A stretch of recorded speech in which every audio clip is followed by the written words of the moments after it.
우리 김흥 목사님 나오셔서 바울의 사역 원리라는 제목으로 메시지를 전달하겠습니다.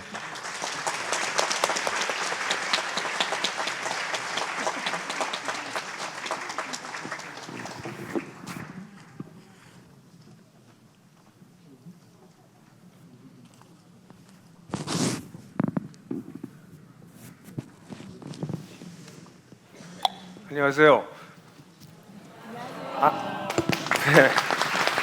네.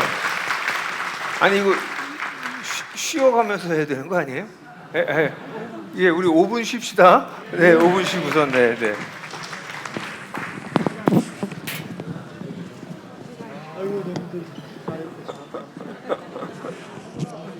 오셨다가 이거 마이크를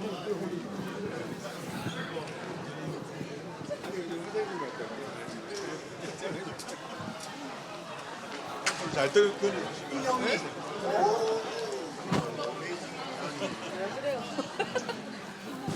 시간이 좀 쫓기다 보니까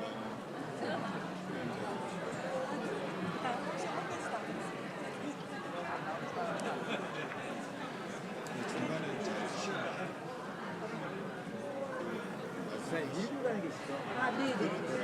25년에 계실 때 제가 중간에 있었어요. 25년에 그분인가 했는데 그분인데. 네, 이따가 다시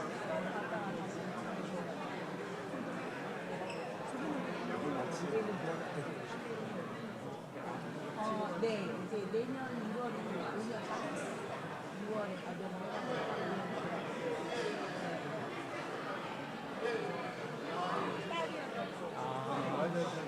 딸인지 몰랐어요.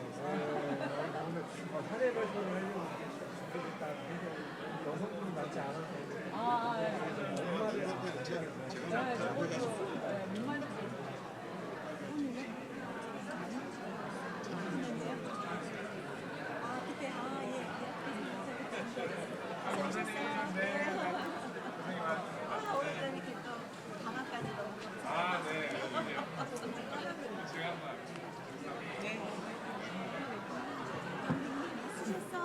사례 발표자 다 여기 없어요. 그냥 제자리로 그냥 갈까요? 편하지. 네.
여기서 또 뜯기셔서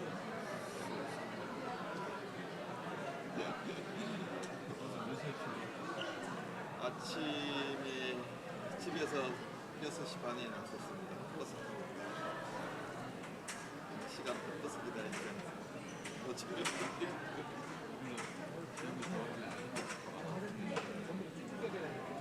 그래도 휴일이 좀 낫죠.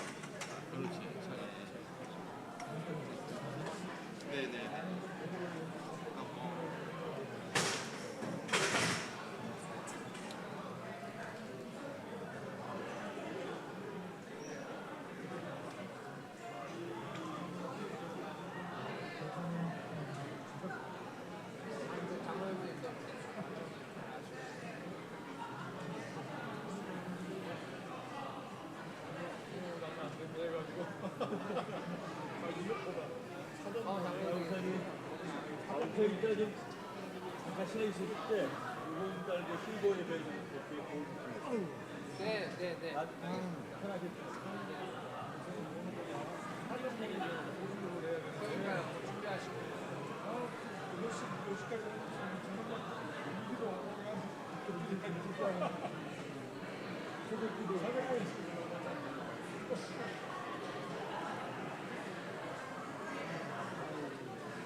화장실이나 못 간대.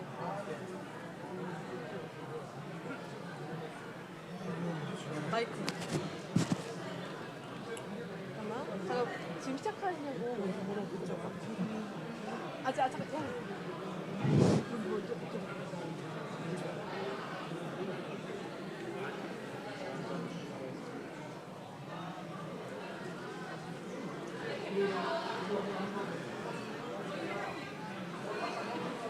형제 자매님들 모두 화장실 잘 다녀오셨죠? 예, 커피도 한 잔 마시고 그럼 이제 말씀 시간 돼서 이렇게 들어와 주시면 좋겠습니다.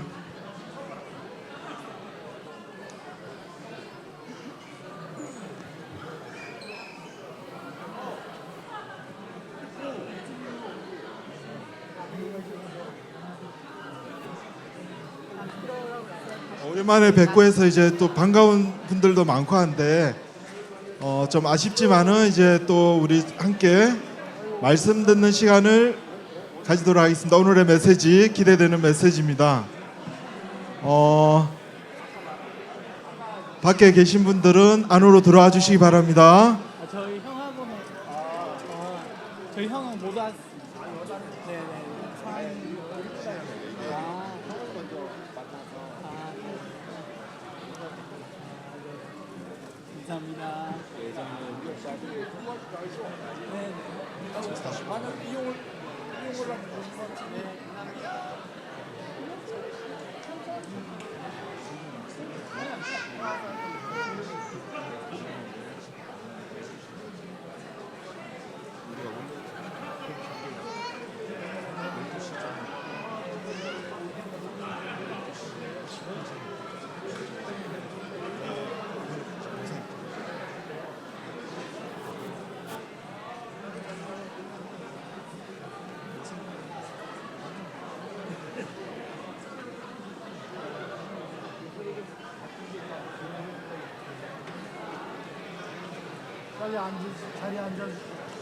네, 모두 들어오셔가지고 자리 착석해 주시기 바랍니다.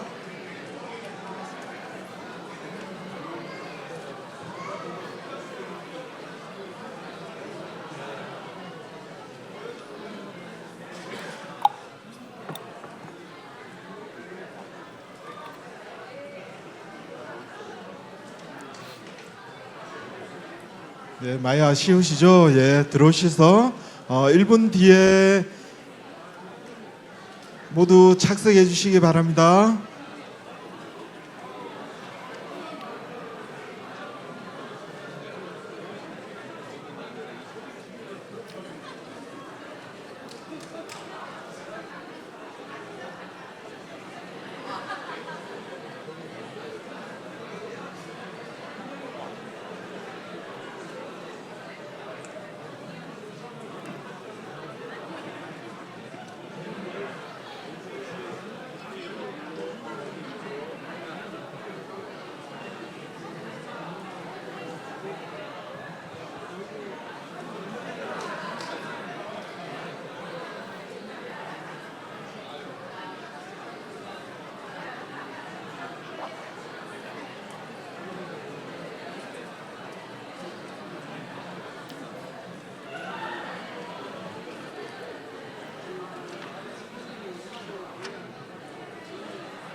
예, 모두 착석해 주시고 말씀 듣는 시간을 갖도록 하겠습니다.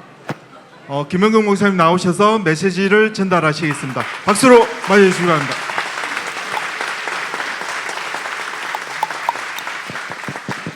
네, 제 생각에는 설교를 들으실 필요가 없을 것 같아요.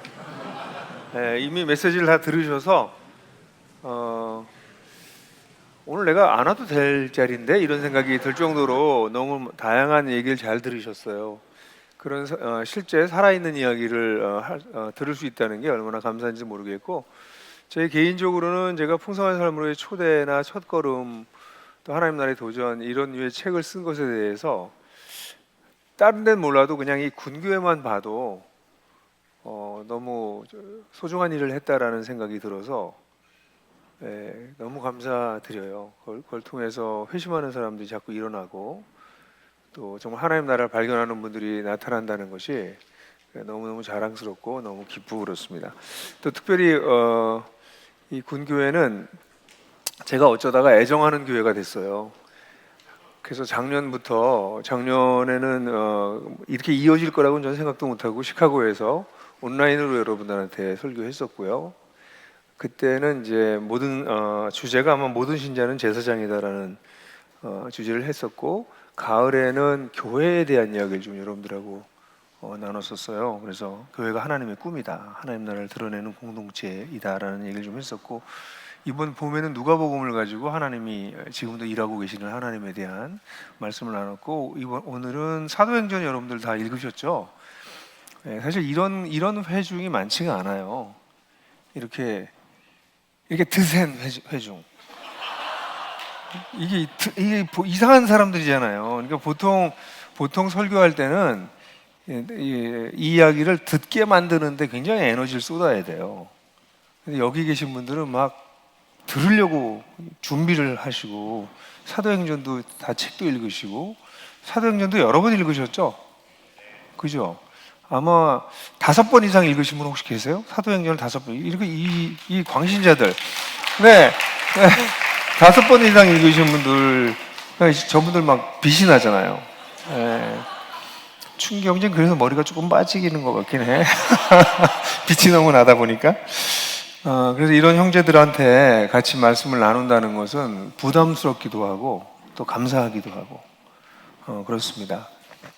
그리고 이 공동체가 이 군사역을 하는 동역자들이 만날 때마다 숫자도 늘고, 또 각 개인들도 점점 깊어지고 좀 더 온전해지고 열매도 점점 많이 생기고, 그런 걸 이렇게 실제로 이렇게 보는 것 자체는 사역자로서는 큰 영광입니다.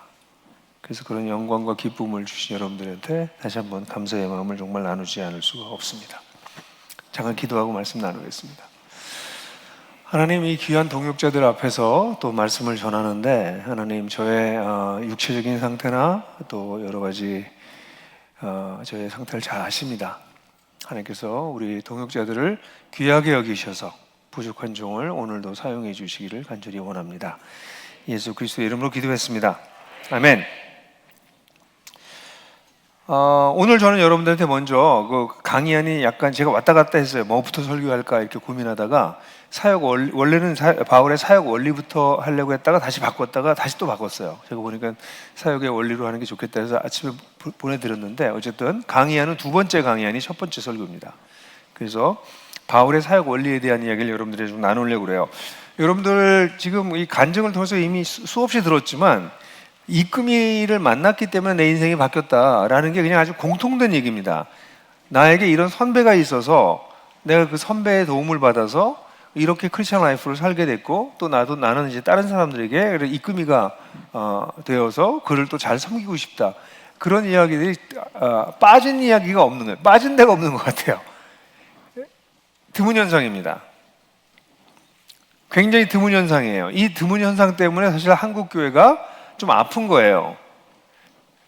크리스천 라이프라고 하는 것은 살아내는 거거든요. 성경을 많이 하는 게 중요한 게 아니에요. 내 삶이 변하는 거거든요. 근데 이제 그런 삶이 변화되려면 그 변화된 사람을 봐야 됩니다. 성경은 책을 읽거나 누구 강의를 들어서 배울 수는 있어요. 근데 배운다고 사람이 변하면 지금 쓰여진 수천만 권의 책들을 통해서 인류가 변했어야죠. 근데 책을 읽는다고 정보를 습득한다고 사람이 변하진 않아요. 좋은 정보를 갖는다는 건 굉장히 중요하긴 하지만 그것으로 사람이 변하지 않는다는 것은 우리 경험으로 압니다. 근데 사람이 변하는 건 언제 변하느냐면 그렇게 사는 사람을 볼 때예요. 그리고 그 사람과 나와 인격적 관계를 맺으면서 그 사람의 지혜를 누리게 될 때 사람이 변해요. 그러니까 한국교회 수많은 목사님들이 내가 아무리 목회를 해도 사람이 안 변해 이런 얘기를 하시는 분들이 많은 이유는 계속 정보만 던지기 때문에 그래요. 예, 그건 굉장히 중요한 얘기입니다. 정보를 전달해 주는 건 굉장히 중요한 일이고 저도 지금 정보를 여러분에게 전달하고 있거든요. 아주 중요한 정보를. 근데 이 정보 자체가 사람을 변화시키는 것이 아니라 그 정보를 살아내는 사람들과 그들의 관계, 진짜 인격적인 관계, 이걸 통해서 사람이 변하는 거거든요. 그러니까 여러분들이 그걸 지금 경험하고 계신 거예요. 그래서 여러분 좀 부러워요, 저는. 왜냐면 저는 그런 분들이 없었어요. 제 초기의 신앙생활서부터 거의 평생 제가 이렇게 따라갈 수 있는 분들, 저를 돌봐주는 사람은 없었어요. 제가 찾아서 저분한테는 이걸 배워야 되겠다. 저분한테는 이분을 배워야 되겠다. 이렇게 제가 제 마음속에 쫓아다녔지 저를 돌봐준 사람은 진짜 없었거든요. 그래서 저는 그럼 내가 누굴 따라가야 되지? 그 중에 제가 택한 분이 사도 바울입니다. 목사님이니까 사도 바울은 목사님 선택하세요. 사도 바울은 우리는 아닌 것 같아요. 그렇게 여러분들 얘기하실 분들이 많을 것 같아요. 근데 여러분 사도 바울하고 여러분들이랑 저랑 별로 다를 게 없습니다. 사도 바울은요, 일단 직업이 있었습니다. 직업이 목사가 아니었습니다. 직업이 텐트 메이커였습니다. 실제로 텐트를 만들면서 노동하는 사람이어서 바울의 손은 이 가죽을 만들고 깁고 하는 것 때문에 제 손은 굉장히 이렇게 말랑말랑하고 부드러운 손이거든요. 이 화이트 칼라의 손입니다. 여러분들도 대부분 그러실 거예요. 근데 실제로 노동하는 사람이어서 손이 딱딱하고 굳은 산도 많고 그런 분이었어요, 바울은. 그러니까 여러분들과 같이 우리가 일하는 사람입니다. 저도 일합니다. 사실 제가 지금 몸이 아주 피고 힘들어요. 지난주에 제가 또 애정하는 한 공동체가 있는데 전주에 있어요. 그래서 5주 매년 갑니다. 거기는 한 번. 근데 여긴 2번씩 오니까 내년엔 좀 생각해 봐야 될 것 같아요. 근데 너무 애정하는 것 같아요. 아니 정말 전 영광스럽긴 하지만 그래서 거기도 매년 가요. 매년 가는 교회인데 거기 가서 닷새 동안 일하고 목요일 날 전주에서 올라와서 목요일 하루 종일 사역하고 또 금요일 날 출근해서 하루 종일 일하고 밤에 와서 강의안 다시 정리해서 12시 5분에 제가 12시 전에 보낸다고 그랬거든요. 강의안을. 그래서 12시 5분에 2분인가 3분에 보냈어요. 그리고 잠 한 5시간 자고 그리고 오늘 나온 거거든요. 그래서 저도 몸 상태가 아주 안 좋아요, 지금. 여러분들도 피곤하고 힘들죠? 우리가 다 그래, 먹고 사느라고. 그러니까 바울도 그렇고 저도 그렇고 여러분들도 다 먹고 사느라고 힘든 사람들이에요. 그러면서 우린 공통점이죠. 그죠? 거기다가 그런데 사도 바울은요 당시에 공인이 되지 않은 사역자였어요. 사도 바울을 평생 쫓아다녔던 게 네가 무슨 사도냐? 너는 정통이 아니잖아. 넌 예수님 쫓아다니는 사람도 아니었잖아. 넌 예수님 박해하다가 갑자기 휘가닥 변했다는데 널 어떻게 믿어? 이런 말들을 끊임없이 들었어요. 여러분들도 그렇잖아요. 신학교 나와서 당신들이? 아니 당신들이 무슨 라이센스가 있어? 이렇게 사람들이 얘기할지도 몰라요. 바울도 그랬어요. 바울의 늘 이 어포슬십, 바울의 사도권과 관련돼서는 평생 이것이 사도 바울을 괴롭히는 것이었어요. 그러니까 비슷하잖아요, 그것도. 그죠? 그런데 한 가지 공통점이 있어요. 바울과 저와 여러분들한테. 주님을 사랑한다는 것이에요. 더 정확히 얘기하면 주님의 사랑을 입었다는 것이에요. 어느 날 우리가 주님의 사랑을 알게 됐어요. 여러 가지 다양한 방식을 통해서 주님의 사랑을 알게 됐고 주님의 사랑을 알게 되고 받게 되니까 이렇게 그냥 살 수가 없구나. 내가 어떻게 해서든지 나를 변화시키신 주님, 나에게 새로운 삶을 주신 주님을 다른 사람들에게도 알려야 되겠다라고 하는 거룩한 책무감 같은 게 생겨난 사람들이죠. 그게 얼마나 강한가 적은가는 자기가 하나님의 사랑을 얼마나 많이 받고 얼마나 많이 변했느냐를 아는 것만큼 달라요. 그러니까 여기 계신 분들 가운데서도 지금 막 변하기 시작하신 분들은 아직도 갈 길이 먼 분들이십니다. 자기 인생이 변하는 걸 보면 볼수록 놀라는 거죠. 아니 내가 어떻게 이런 인생을 살 수 있을까? 내가 뭔데? 그래서 사실 신앙생활은 결국 시간과 관련이 있어요. 1, 2년 변한 사람하고 10년, 20년 변한 사람하고 같을 수가 없죠. 근데 이제 교회에서 이런 성장과 변화가 없으니까 교회의 간증은 주로 초기 예수 믿고 변한 사람들의 얘기만 있어요. 10년, 20년, 30년 예수를 따라서 변화한 사람들의 이야기는 거의 들어보질 못합니다. 안 변하기 때문에. 사람들이 초기에만 반짝 변하고 그 다음에 변하지 않는 상태처럼 보이기 때문에, 그거는 오늘 우리가 얘기하겠지만 주님의 사랑, 주님을 알아가다 말아서 그렇습니다. 그래서 여기 계신 분들은 그런 면에서 우리는 공통점이 있는 사람들이에요. 주님을 우리가 직업이 있고 우리는 공인되지 않은 사역자고, 그렇지만 우리는 주님의 사랑을 받아서 그 사랑을 나누고 싶은 사람들이고. 그래서 사도 바울을 사실은 이 사도행전만큼 사도 바울의 행적을 역사적으로 이렇게 기록한 글이 없기 때문에 바울의 편지도 중요하지만 이 사도행전은 사도 바울에 대해서 이렇게 들여다볼 수 있는 굉장히 중요한 책이기도 합니다. 잘 아시는 것처럼 사도행전의 앞부분은 베드로의 얘기가 주역이 베드로죠. 그러다가 베드로하고 바울하고 이게 약간 겹치는 구간이 잠깐 있다가 시야가 바울로 넘어갑니다.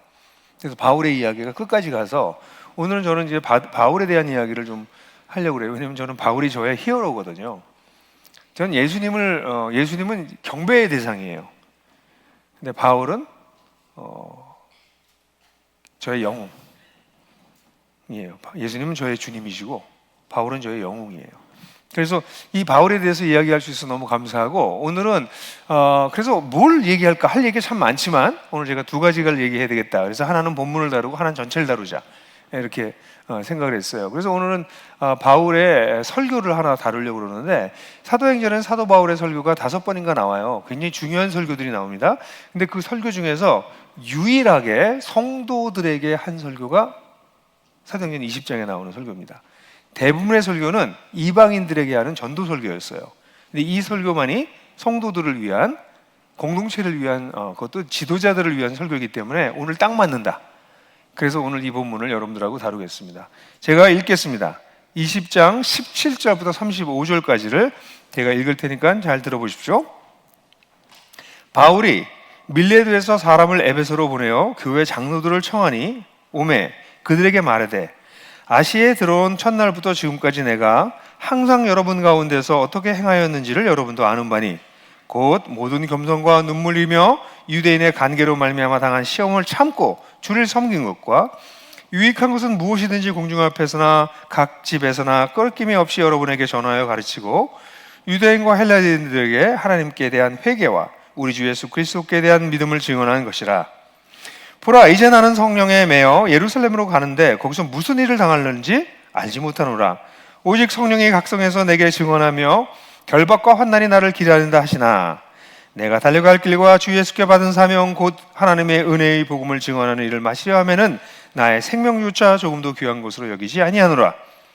보라, 내가 여러분 중에 왕래하며 하나님 나라를 전파하였으나 이제는 여러분이 다 내 얼굴을 다시 보지 못할 줄을 아노라. 그러므로 오늘 여러분에게 증언하거니와 모든 사람의 피에 대하여 내가 깨끗하니, 이는 내가 꺼리지 않고 하나님의 뜻을 다 여러분에게 전하였습니다. 여러분은 자기를 위하여 온 양떼를 위하여 삼가라. 성령이 그들 가운데 여러분을 감독자로 삼고 하나님이 자기 피로 사신 교회를 보살피게 하셨느니라. 내가 떠난 후에 사나운 이리가 여러분에게 들어와서 그 양떼를 아끼지 아니하며, 또한 여러분 중에서도 제자들을 끌어 자기를 따르게 하려고 어그러진 말을 하는 사람들이 일어날 줄을 내가 아노라. 그러므로 여러분이 일깨어 내가 3년이나 밤낮 쉬지 않고 눈물로 각 사람을 훈계하던 것을 기억하라. 지금 내가 여러분을 주와 및 그 은혜의 말씀을 부탁하노니 그 말씀이 여러분을 능히 든든히 세우사 거룩하게 하심을 입은 모든 자 가운데 기업이 있게 하시리라. 내가 아무의 은이나 금이나 의복을 탐하지 아니하였고, 여러분이 아는 바와 같이 이 손으로 나와 내 동행들이 쓰는 것을 충당하여 범사에 여러분에게 모본을 보여준 것 같이 수고하여 약한 사람들을 돕고, 또 주 예수께 친히 말씀하신 바 주는 것이 받는 것보다 복이 있다 하심을 기억하여야 할지니라. 네, 이 본문은요, 이 설교는 사실 굉장히 소중한 설교예요. 왜냐하면 교회 지도자들에게 한 설교거든요. 그러니까 일반 설교는 일반 성도들, 어린 성도들까지, 때때로는 불신자까지 고려해서 하는 설교잖아요. 근데 이 설교는 아주 중심 리더들에게 하는 설교입니다. 그러니까 우리 군 동역자 수양에 딱 맞는 본문이죠. 그래서 저는 이걸 한 2번 정도 나눠서 설교를 할까 할 정도로 이 본문에는 할 얘기가 많아요. 근데 제가 그 얘기를 이 시간에 다 할 수는 없고, 거기다가 간증하시는 분들 시간들을 많이 쓰셨기 때문에, 예, 그랬기 때문에 이제 제가 설교를 할 수 있는 시간이 좀 줄어들었어요. 예. 이것도 제가 바꾸자고 했거든요. 간증을 먼저 듣는 게 더 좋겠다. 잘못했구나. 이런 생각이 들긴 하지만, 어쨌든 간에. 예. 아니, 근데 오히려 더 좋았어요. 진짜. 좋긴 했는데, 예. 여러분도 괜찮으시죠? 아까 화장실에 가보니까 줄이 엄청 서 있더라고요. 그걸 안 하고 계속 했으면 어떡할 뻔했어요. 예. 자, 그래서 저는 이 본문을 통해서 여러분들하고 같이 우리가 좀 본받아야 될 사도 바울이 가지고 있었던 사역 원리, 자기 평생 이 사도 바울이 이렇게 사역했거든요. 이게 이 본문에 다 나타나요. 그 4가지 원리를 우리에게 보여줄 수 있는 키워드 중심으로 여러분들하고 좀 얘기하려고 그래요. 첫 번째는요, 바울에게 있어서 가장 중요한 것은 바울의 삶과 사역의 이유가 됐던 진리였습니다. 바울이 뭘 알게 됐는가, 바울이 뭘 믿게 됐는가가 바울의 삶과 사역을 바꿔놨어요. 바울의 열정, 바울의 열심, 바울의 헌신, 이런 것이 바울의 삶의 핵심이 아니었고요. 바울을 규정짓는 아주 중요한 것은 바울이 이해하고 또한 깨닫고 전하려고 했던 진리였습니다. 그게 이 본문을 보게 되면요, 정말 엄청나게 쏟아져 나와요. 제가 그래서 여러분들 강의안에 써놨잖아요. 20장 20절을 보게 되면 유익한 것을 빼놓지 않고 여러분들에게 전했다. 유익한 것을. 20장 20절을 보게 되면 공중 앞에서나 집에서 여러분을 가르쳤다. 또 21절에 보면 회개하고 하나님께 돌아올 것과 우리 주 예수를 믿을 것을 엄숙히 증언했다. 24절에서는 자신의 사명이 하나님의 은혜의 복음을 증언하는 일이다. 25절에는 내가 하나님 나라를 선포했다. 27절에는 하나님의 모든 뜻을 전해주었다. 31절에는 눈물로 훈계했다. 32절에는 주와 그의 은혜의 말씀에 부탁했다. 이게 한두 번이 아닙니다. 그냥 이 본문이 길긴 한데, 이 긴 본문 중에서 이런 식으로 내가 무엇을 뭐뭐했다, 무엇을 뭐뭐했다라는 표현이 다양하게 반복되고 있어요. 이건 사도 바울의 생각과 마음이 뭘로 지배되어 있는지를 보여주고 있어요. 바울은 뭔가 전해야 될 게 있었던 사람이에요. 그의 삶을 변화시켜줬던 어떤 진리 체계를 가지고 있었던 사람이에요. 그래서 이걸 어떻게 해서든지 전해줘야 되겠다라는 생각을 하고 있는 거죠.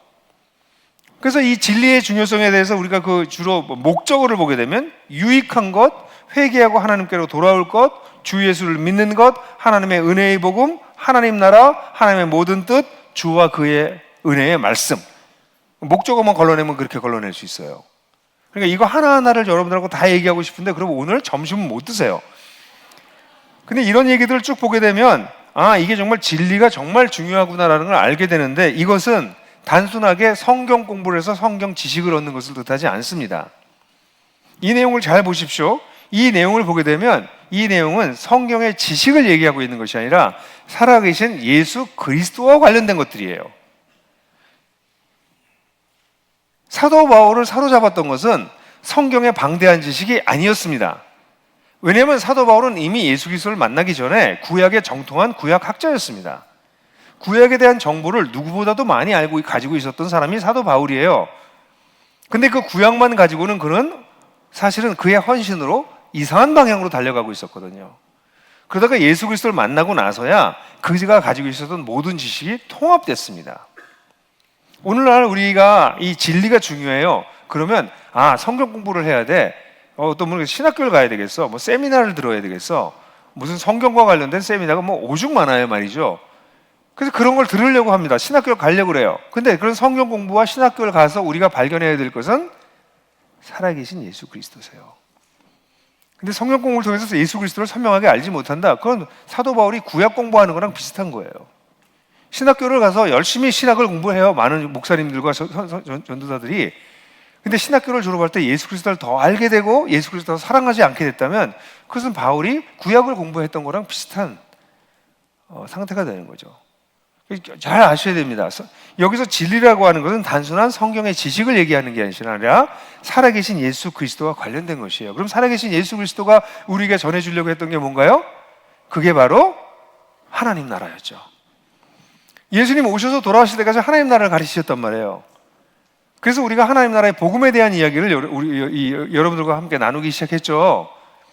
근데 여러분들 가운데 많은 분들이 하나님 나라에 대한 얘기를 듣고선 아까 간증에도 한 분이 그런 얘기 하셨지만 십자가의 복음만 평생 알아왔던 나로서는 하나님 나라의 복음을 받아들일 때 처음에 좀 어려웠다 이렇게 얘기를 하는 거예요. 이건 충격이죠. 왜냐면 예수님께서 전하신 것이 하나님 나라의 복음인데 이 하나님 나라에 대한 얘기를 듣고서는 이건 지금까지 좀 들어보지 않은 좀 생경한 얘기인데 그렇게 많이 성경 공부를 하고 그렇게 많은 성경 세미나가 있고 성경과 관련된 수많은 신학서적이 쏟아져 나와 있고 그런데도 불구하고 그리스도인들 가운데 적지 않은 사람들이 예수께서 가르치신 하나님 나라를 잘 모른다는 것이 우리 지금 한국교회의 가장 큰 문제입니다.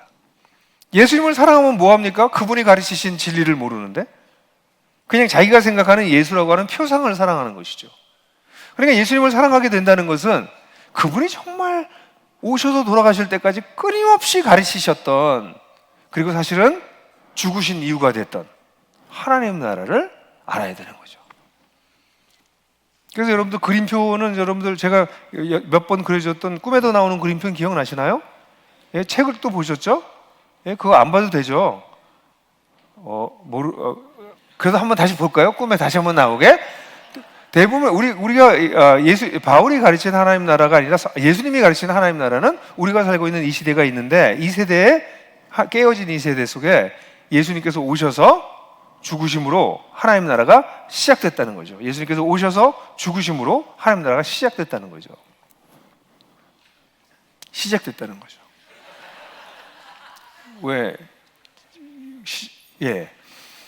이거 시작됐다는 걸 깨닫는 게 어려워서 이렇게 좀 시간이 걸린 거예요. 많은 사람들은 하나님 나라가 시작됐다고 생각하지 않아요. 하나님 나라가 죽은 다음에 간다고 생각하죠. 그래서 우리는 지금 어디를 살고 있냐면 이 세상 속에 발을 딛고 살지만 시작된 하나님 나라를 살아나는 이 중에 이중 국적을 가진 존재가 되는 거죠. 우리는 하나님 나라에 속한 사람입니다. 그러나 돈과 권력과 명예와 자아가 지배하고 있는 아니요 그 전에 저한테 이걸 주시는 게 좋은데 근데 그래서 그래서 우리 그 전 걸로 그냥 가세요. 아까 있고 그래서 저기에서 그래서 우리가 살고 있는 건 이 두 사이에서 지금 걸려 있는 거예요. 하나님 나라에 속하여 있으면서 이 세상에 살고 있는 거죠. 그래서 어려운 거예요. 군은 이 세상이에요. 그래서 군에서는 세상의 원리와 세상의 방식대로 돌아가는데 근데 여기서 직장 생활하면서 우리는 또 어떻게 해야 돼요? 놀랍게도 하나님 나라에 속한 사람으로 사는 거죠.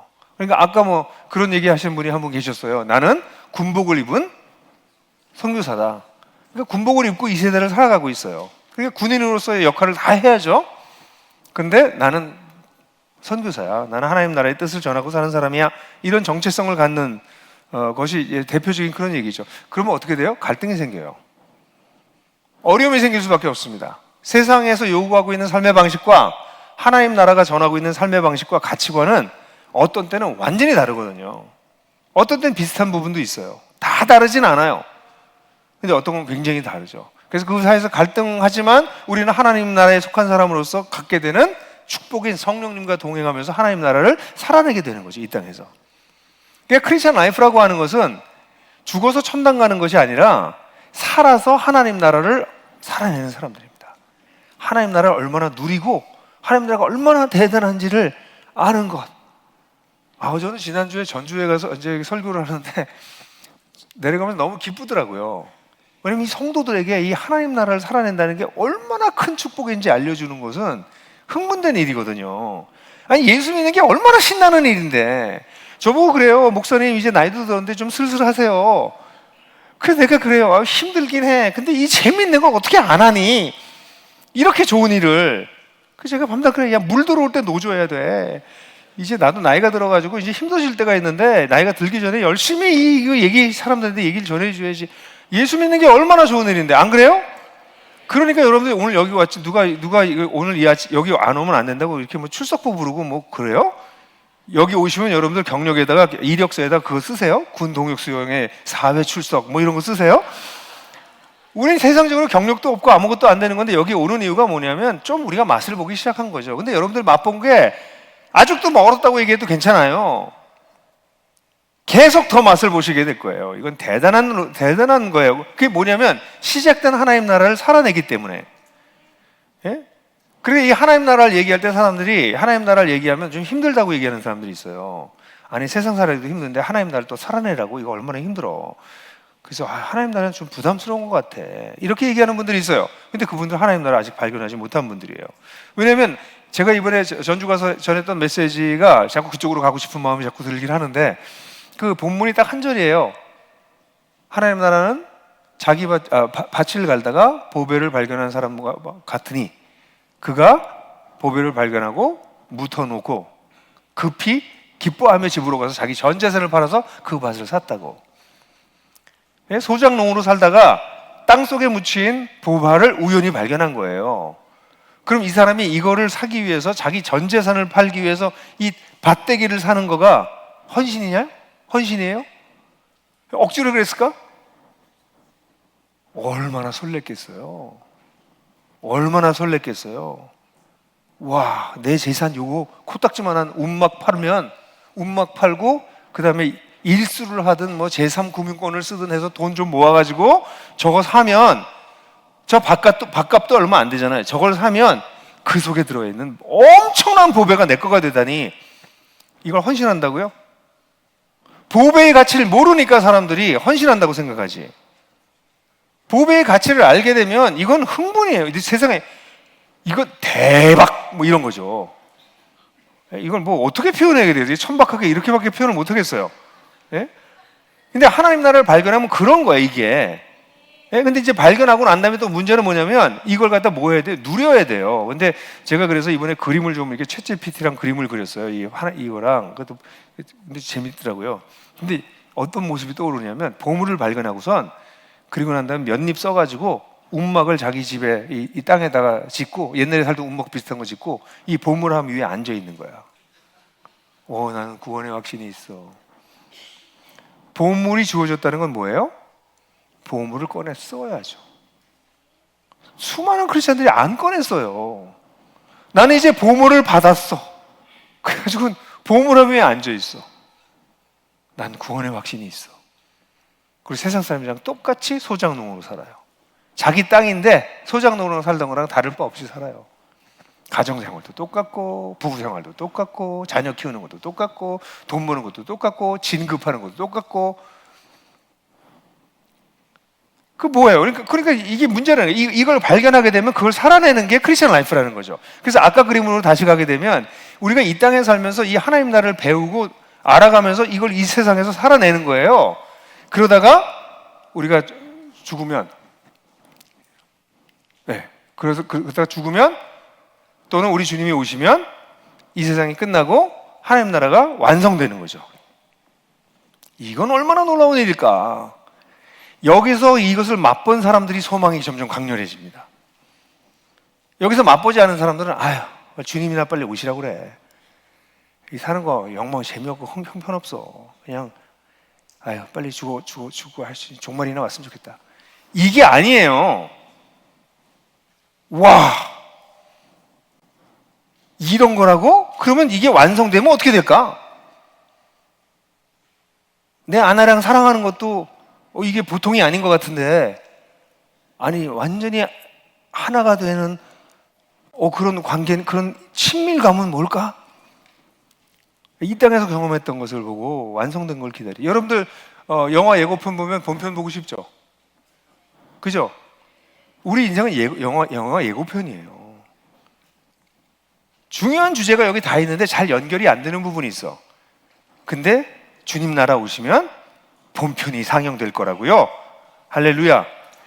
이게 하나님 나라의 복음입니다. 그러니까 이 하나님 나라의 복음을 받아들인 사람들은 죽어서 천당 가는 거 너무 감사하지만 그거보다 더 강력하게 이 땅을 살면서 하나님 나라를 살아내는 거죠. 이거와 관련된 진리를 바울은 가르쳤다는 거예요. 근데 이렇게 가르쳐야 되는데 이렇게 가르치지 않고 오늘 한국 교회는 이렇게 가르치잖아요. 우리가 살고 있다가 예수님 만나서 십자가 복음 받아들여서 구원받고 죄사함을 받고 구원을 얻어서 그렇지만 세상 속에 그냥 세상 방식으로 살 수밖에 없고 매번 주일마다 와서 회개하고 그리고 어쩔 수 없이 세상에 속해서 세상 방식으로 따라 살다가 그러니까 죽으면 이제 그제 가서 천국에 가는 거죠. 죽으면 그때 가서 죽으면 그때 가서 천국 가는 거죠. 저렇게 믿는 거죠. 그러니까 이 그림이랑 아까 우리 전 그림이랑 다시 보시면 이 그림하고 그 다음 그림을 다시 보시면 거의 똑같은데 아주 중요한 게 빠졌어요. 뭐가 빠졌어요? 하나님 나라에 이건 현재성이 없고 이거 하나님 나라의 현재성이 있죠. 그러니까 죽고 난 다음에 천당 가는 건 다 똑같은데 아니 그건 죽고 난 다음에 아는 일이 제가 늘 얘기하지만 전 죽고 난 다음에 어떻게 될지 사실은 잘 몰라요. 목사님 어떻게 그런 말씀을 하세요? 아니 저도 안 죽어봤잖아요. 그죠? 세상에 죽어본 사람이 한 명도 없어요. 저는 죽음 이후에 일어날 일들에 대해서 여러분보다 훨씬 자세하게 정교하게 관심이 있어요. 그래서 저는 그걸 믿어요. 그건 죽고 난 다음에 그 세계가 열릴 거죠. 근데 중요한 건 죽고 난 다음이 아니라 살아있을 때입니다. 살아있을 때 어떻게 살 것이냐. 지금 현재가 굉장히 중요해요. 이게 진짜 진리가 그렇게 펼쳐질 것이라면 지금 안 펼쳐진다면 이건 믿기가 좀 어려운 거죠. 이렇게 미래에 뭐가 일어날 거고 현재는 뭐가 없을 거야 이런 얘기를 하는 건 대부분 사기예요. 제가 한번 얘기하지 않으셨어요? 오빠 한번 믿어봐. 이거 위험한 얘기라고요. 지금 오빠가 이 모양인데 어떻게 믿냐고. 예? 아니 신앙을 그렇게 믿는 게 아니라 한번 믿어봐. 그럼 죽으면 천당 가. 아니 이게 뭐예요? 이렇게 하니까 사람들이 기독교를 우습게 생각하는 거죠. 크리스천 라이프가 얼마나 대단한가. 그거를 내가 듣고 보고 배우고 누리고 이거를 바울이 열심히 했다는 겁니다. 이걸 가르쳤다는 것이에요. 바울이.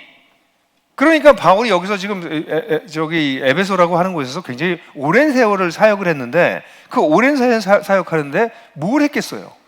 구약 개론 가르치고 뭐 그랬을 것 같으세요?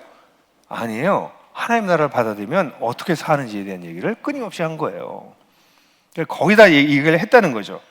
그래서 여러분들 제가 쓴 풍성한 삶의 시리즈가 제가 부족하지만 제가 공부하고 이해하고 성경에서 발견했던 그런 하나님 나라의 복음을 어떻게 아주 초보 단계에서부터 어느 정도의 좀 파운데이션이 될 수 있는 데까지 성도가 이 정도까지는 알아야 돼. 이래야 살 수 있어라고 하는 게 풍성한 삶의 기초라는 책이에요.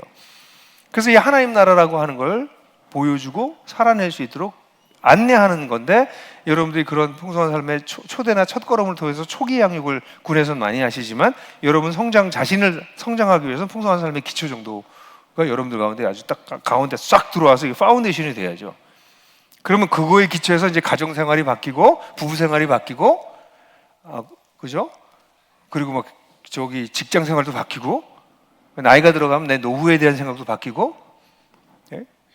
아까 부동산 때문에 고생한 자매가 잠깐 눈에 떠올리긴 하는데 부동산에 대한 개념은 애시당초 빨리 바뀌어야 되고 예? 이런 거 세상 쫓아가면 세상 방식으로 꼬라박는 거예요. 이런 것들이 다 바뀌는 게 크리스천 라이프라고. 아멘? 그럼 재밌다니까요. 크리스천으로 사는 게. 그죠? 재밌죠? 예, 재미가 1에서 10이다. 난 재밌어 죽겠다가 10. 난 정말 재미없어 1. 몇 점쯤 되세요? 여러분들이 9나 10이 되시기를 주님의 이름으로 축원합니다. 근데 그거는 기쁘다 이렇게 되는 게 아니고요. 진짜 누릴 때 기뻐지는 거예요. 그러니까 지금 여러분들이 3이나 4일 수 있어요. 근데 하나님 나라를 발견하고 알아가기 시작하면 이게 점점 그 기쁨의 강도가 와 이거 정말 대단하구나. 와 주님이 진짜 오시면 어떤 일이 벌어질까? 여기서도 이런 데까지 이르게 될 거라고 생각해요. 그래서 사도 바울은 이 진리의 중심성과 중요성을 알았기 때문에 사도 바울은 끊임없이 이 진리의 사람들이 서기 위해서 어떻게 해요? 온갖 방법을 다 써요. 여기 동사를 보게 되면 뭐라고 해요? 전하고 가르치고 중언하고 훈계하고 부탁하고 온갖 동사가 나옵니다. 온갖 방법으로 하려고 했어요. 바울이. 어떤 때는 정확하게 가르치기도 하고 어드바이스 하기도 하고 어떤 때는 혼도 내고 온갖 방법을 다 썼습니다. 그가 할 수 있는 모든 방법을 다 썼다는 것을 알 수 있어요. 그뿐만 아니라 20절, 21절, 25절, 27절에 나오는 동사들은 전부 현재 완료형이에요. 영어로 제가 일부러 거기 써놨는데 현재 완료형이라는 건 뭐예요? 오랜 기간 동안 지금까지 그렇게 했다는 얘기예요. 한 번 하는 게 아니라 반복적으로 지속적으로 여기까지 지금 해왔다는 것을 얘기하고 있어요. 그러니까 바울이 얼마나 이 진리의 성도들을 세우기 위해서 반복적으로 여러 번 처음부터 지금까지 이랬는지를 보여주는 것이죠. 왜 그랬어요? 바울이? 진리를 바울이 붙잡았기 때문이거든요. 아니 거꾸로 진리가 바울을 붙잡았거든요. 그러니까 이거를 사람들에게 알리기 위해서 모든 방법을 써서 반복적으로 이야기할 수밖에 없었던 거죠. 여러분, 우리가 사역을 하시려면, 우리가 여러분들 여기 지금 다 군 동역자라고 부르잖아요. 여러분이 동역을 하시려면 이 진리가 여러분 속에서 계속 깊어져야 됩니다. 저는 그러면서 이 회중이 정말 대단하다고 생각해요. 왜냐면 이거 올 때마다 사도행전 한 번씩 다 읽고, 한 번이 아니라 막 여러 번 읽고 오고, 제 책도 보시고, 지난번에 누가복음 공부하고, 이거 대단한 거예요. 이 진리를 계속 깊이 알아가는 것이죠, 여러분들이. 이게 반복적으로. 그렇게 돼야만, 내가 점점 깊어지지 않으면, 그러면 이걸 누리는 걸 사람들한테 알려주기가 어렵습니다. 제가 이번에 설교 준비할 때 이번에 두 설교를 준비했는데, 이 두 설교는 저는 설교가 수천 개 있어요. 그래서 그 중에 하나 꺼내서 하면 돼요. 근데 그렇게 하지 않아요. 다시 공부 또 합니다. 그냥 공부하면 또 뭐가 나오거든. 그래서 공부하고 누리고 그리고 나누는 거죠. 그러니까 여러분들도 이 진리가 여러분들 가운데서 내가 알았다 이렇게 생각하지 제발 않으셨으면 좋겠어요. 내가 좀 다 안다. 아니 뭘 다 알아요? 그리스도 하나님의 신비인 그리스도를 어떻게 우리가 다 알아? 사는 동안 극히 일부를 아는 거예요. 근데 극히 일부 안 것만으로도 변화되기 시작하는데 이게 점점 더 알게 되면 이게 얼마나 놀라운 일이 벌어질까요? 그죠? 그래서 여러분들이 진리를 알아가는 것, 누리는 것. 그래서 성경을 읽고 성경 속에서 살아계신 그리스도를 만나고 그렇게 되면 어떤 일이 벌어져요? 그리스도를 사랑하게 돼요. 더 사랑하게 돼요. 예, 그런 일들이 여러분 가운데 일어나길 바라요. 그게 첫 번째 원리입니다. 두 번째는요, 사도 바울이 목적이 선명했어요. 그 목적이 뭐냐면 공동체를 세우는 게 사도 바울의 핵심적인 관심이었어요. 그래서 바울이 에베소에서 사역을 하고 난 다음에 지금 빠르게 예루살렘으로 가야 되는데 지나쳐 가야 되거든요. 근데 예루살렘이 에베소 교회가 걱정이 됐어요. 근데 바울이 그 밀레도에서 다시 에베소까지 들어가면 그 교인들한테 잡힐 가능성도 있고, 왜냐면 너무 사랑을 받고 바울의 가르침을 정말 기대하기 때문에. 근데 바울은 지금 예루살렘으로 가야 되는 하나님에 대한 하나님으로부터 받은 부르심이 있었어요. 그래서 그냥 지나칠 수 있는데, 그러니까 바울이 그냥 자기 자신만 생각하면 그냥 지나쳐서 예루살렘 가는 게 맞아요. 근데 바울은 지나가기 전에 에베소에 있는 교회를 생각했어요. 왜냐면 에베소는 교회도 중요하지만 그 지리적으로 이 터키의 지역이 굉장히 중심적인 지역입니다. 그러니까 여기 에베소를 통해서 그 지역 전체에 영향력을 끼칠 수 있는 교회이기 때문에, 그래서 그 교회의 장로들을 불러요. 그래서 에베소서라고 하는 편지는 바울이 쓴 편지 중에서 가장 회람용으로 쓰여진 편지 같다라고 학자들이 얘기해요. 특별한 이슈가 많이 나오는 것 같진 않다. 다른 거에 비해서는 이슈가 있긴 있어요, 에베소서에도. 근데 에베소는 특별하게 어느 교회가 읽어도 될 수 있는 회람용으로 circular letter, circular epistle 그렇게 불러요. 어디서든지 돌려 읽을 수 있는 책으로 쓰여진 것 같다라고 한 이유가 에베소라고 하는 지역적 위치와 그 중요성 때문에 그래요. 그래서 바울은 이 에베소 교회가 하나 잘 쓰는 거가 그 지역 전체가 잘 쓰는 것이 될 수 있다라는 전략적 마인드가 있었기 때문에 거기에 있는 사람들을 다 부를 수도 없고 갈 수도 없으니까 어떻게 했냐면 장로들을 부른 거죠. 바울의 관심이 뭘까요? 자기가 열심히 설교하고 다니는 게 관심이 아니었어요. 자기 편지가 인쇄돼서 책으로 팔려가지고 유명한 베스트셀러 작가가 되는 것도 목적이 아니었어요. 그가 설교 잘하는 사람이라고 알려지는 것도 그의 목적이 아니었어요. 어느 교회에서 원로 목사로 인생 마감하는 것도 목적이 아니었어요. 바울의 목적은 공동체를 세우는 것이었어요. 그러니까 지나가면서 이 에베소 교회를 어떻게 세울까 그는 고민하고 교회 장로들을 불러요. 그러면 이게 17절에 나오는 것이죠. 그 다음에 28절을 보게 되면 바울이 뭐라고 하냐면 온 양떼라고 얘기합니다. 여러분들 온 양떼의 중심으로 여러분들을 세웠다. 그러면서 그 절에 보게 되면 전절인가요? 하나님이 자기 피로 사신 교회 이렇게 나옵니다. 하나님이 자기 피로 사신 교회. 교회는 어떤 겁니까? 하나님께서 자기 피로 사신 교회예요. 그런 공동체를 세우려고 했다. 근데 여기서 교회라고 하는 것은 건물을 뜻하는 게 아닙니다. 잘 아시죠? 여기서 교회는 에클레시아라고 하는 것은 사람들의 공동체. 예수님이요, 이 건물을 자기 피로 사지 않으셨어요. 이건 여러분들이 헌금해서 여러분들 돈으로 산 거죠. 그죠? 이 건물을 자기 피로 사신 게 아니에요. 자기 피로 산 건 우리들이에요. 사람들이에요. 그러니까 교회를 세운다라고 하는 것은 이건 나중에 사람들을 위해서 공간이 필요할 수 있고 건물이 필요할 수 있지만 건물과 공간이 없어도 교회는 세워져요. 왜냐하면 자기 피로 사신 교회는 사람들이니까. 그래서 사도 바울의 관심은 교회라고 하는 조직을 세우려고 했던 것이 아니라 사람들의 공동체를 세우려고 했어요. 그 공동체의 특징이 뭡니까? 서로 사랑하는 사람들이에요. 하나님이 아버지가 돼서 과거엔 서로 관심도 안 가졌던 사람들인데 서로 사랑하는 사람들이 된 거예요. 혈육의 관계보다도 더 가까운 관계가 되는 것이 교회인 것이죠. 저는 그런 면에서 군 특수성을 생각해서 공동체를 세울 수가 없어요, 이렇게 얘기하는 사람들이 많이 있어요. 근데 군만이 아니고요, 현대사회는 공동체를 세우기가 어렵습니다. 여러분, 지역사회에 세워진 교회라고 공동체가 되겠어요? 일주일에 한 번 만나는데, 일주일에 한 번 만나서 2시간도 안 만나는데 그게 어떻게 공동체가 돼요? 현대사회는 공동체가 될 수 없게 만들어버렸어요. 산업화와 도시화가 진행되고 난 다음에 모든 공동체는 깨지고 있어요. 거기다가 포스트 모더니즘으로 넘어가면서 개인이 너무 중요해지면서 공동체는 가족이라고 하는 공동체 같이 깨져나가고 있습니다, 지금. 우리가 살고 있는 세상은 공동체가 불가능한 데예요. 근데 군은 얼마나 좋아. 제대일다까지 못 나가잖아. 에? 그리고 거기서 같이 보잖아요. 그러니까 사람들이 군은 안 되라고 하는 얘기는 공동체를 잘 이해하지 못하고 현대사회를 이해하지 못한 거예요. 현대사회는 공동체가 힘든 데입니다. 그러니까 군은 오히려 그런 면에서 뭐가 있어요? 장점도 있어요. 동질성이 있고요, 군이라고 하는.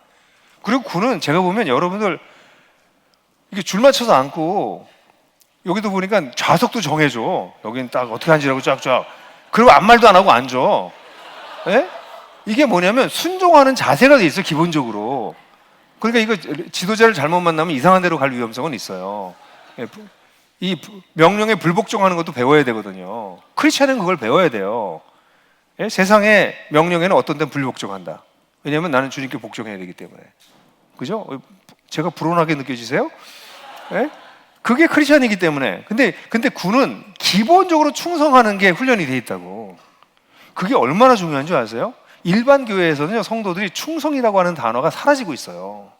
그거는 군이나 전 근대적 사회에서 쓰는 용어지, 충성이라는 단어를 현대나 포스트 모던에 쓴다는 건 웃기는 얘기야, 이렇게 생각해요. 근데 우리가 알고 있는 피스티스라고 하는 단어, 믿음이라고 하는 단어는 그 단어 자체가 로열티라고 하는 걸 포함하고 있어요. 믿음이라는 단어가 교리를 이해하고 동의하는 것으로 생각하는 것은 종교개혁을 잘못 받아들인 사람들의 특징이에요. 교리를 이해하고 거기 동의하는 게 믿음이 아니고요, 그걸 이해하고 받아들여서 뭐 하는 거예요? 그 진리, 살아계신 예수께 충성하는 것. 충성하는 것. 그분께 내 인생을 드리는 것. 필요하다면 내 생명도 드리겠다고 결단하는 것. 결정적인 생각 못 드린다 할지라도.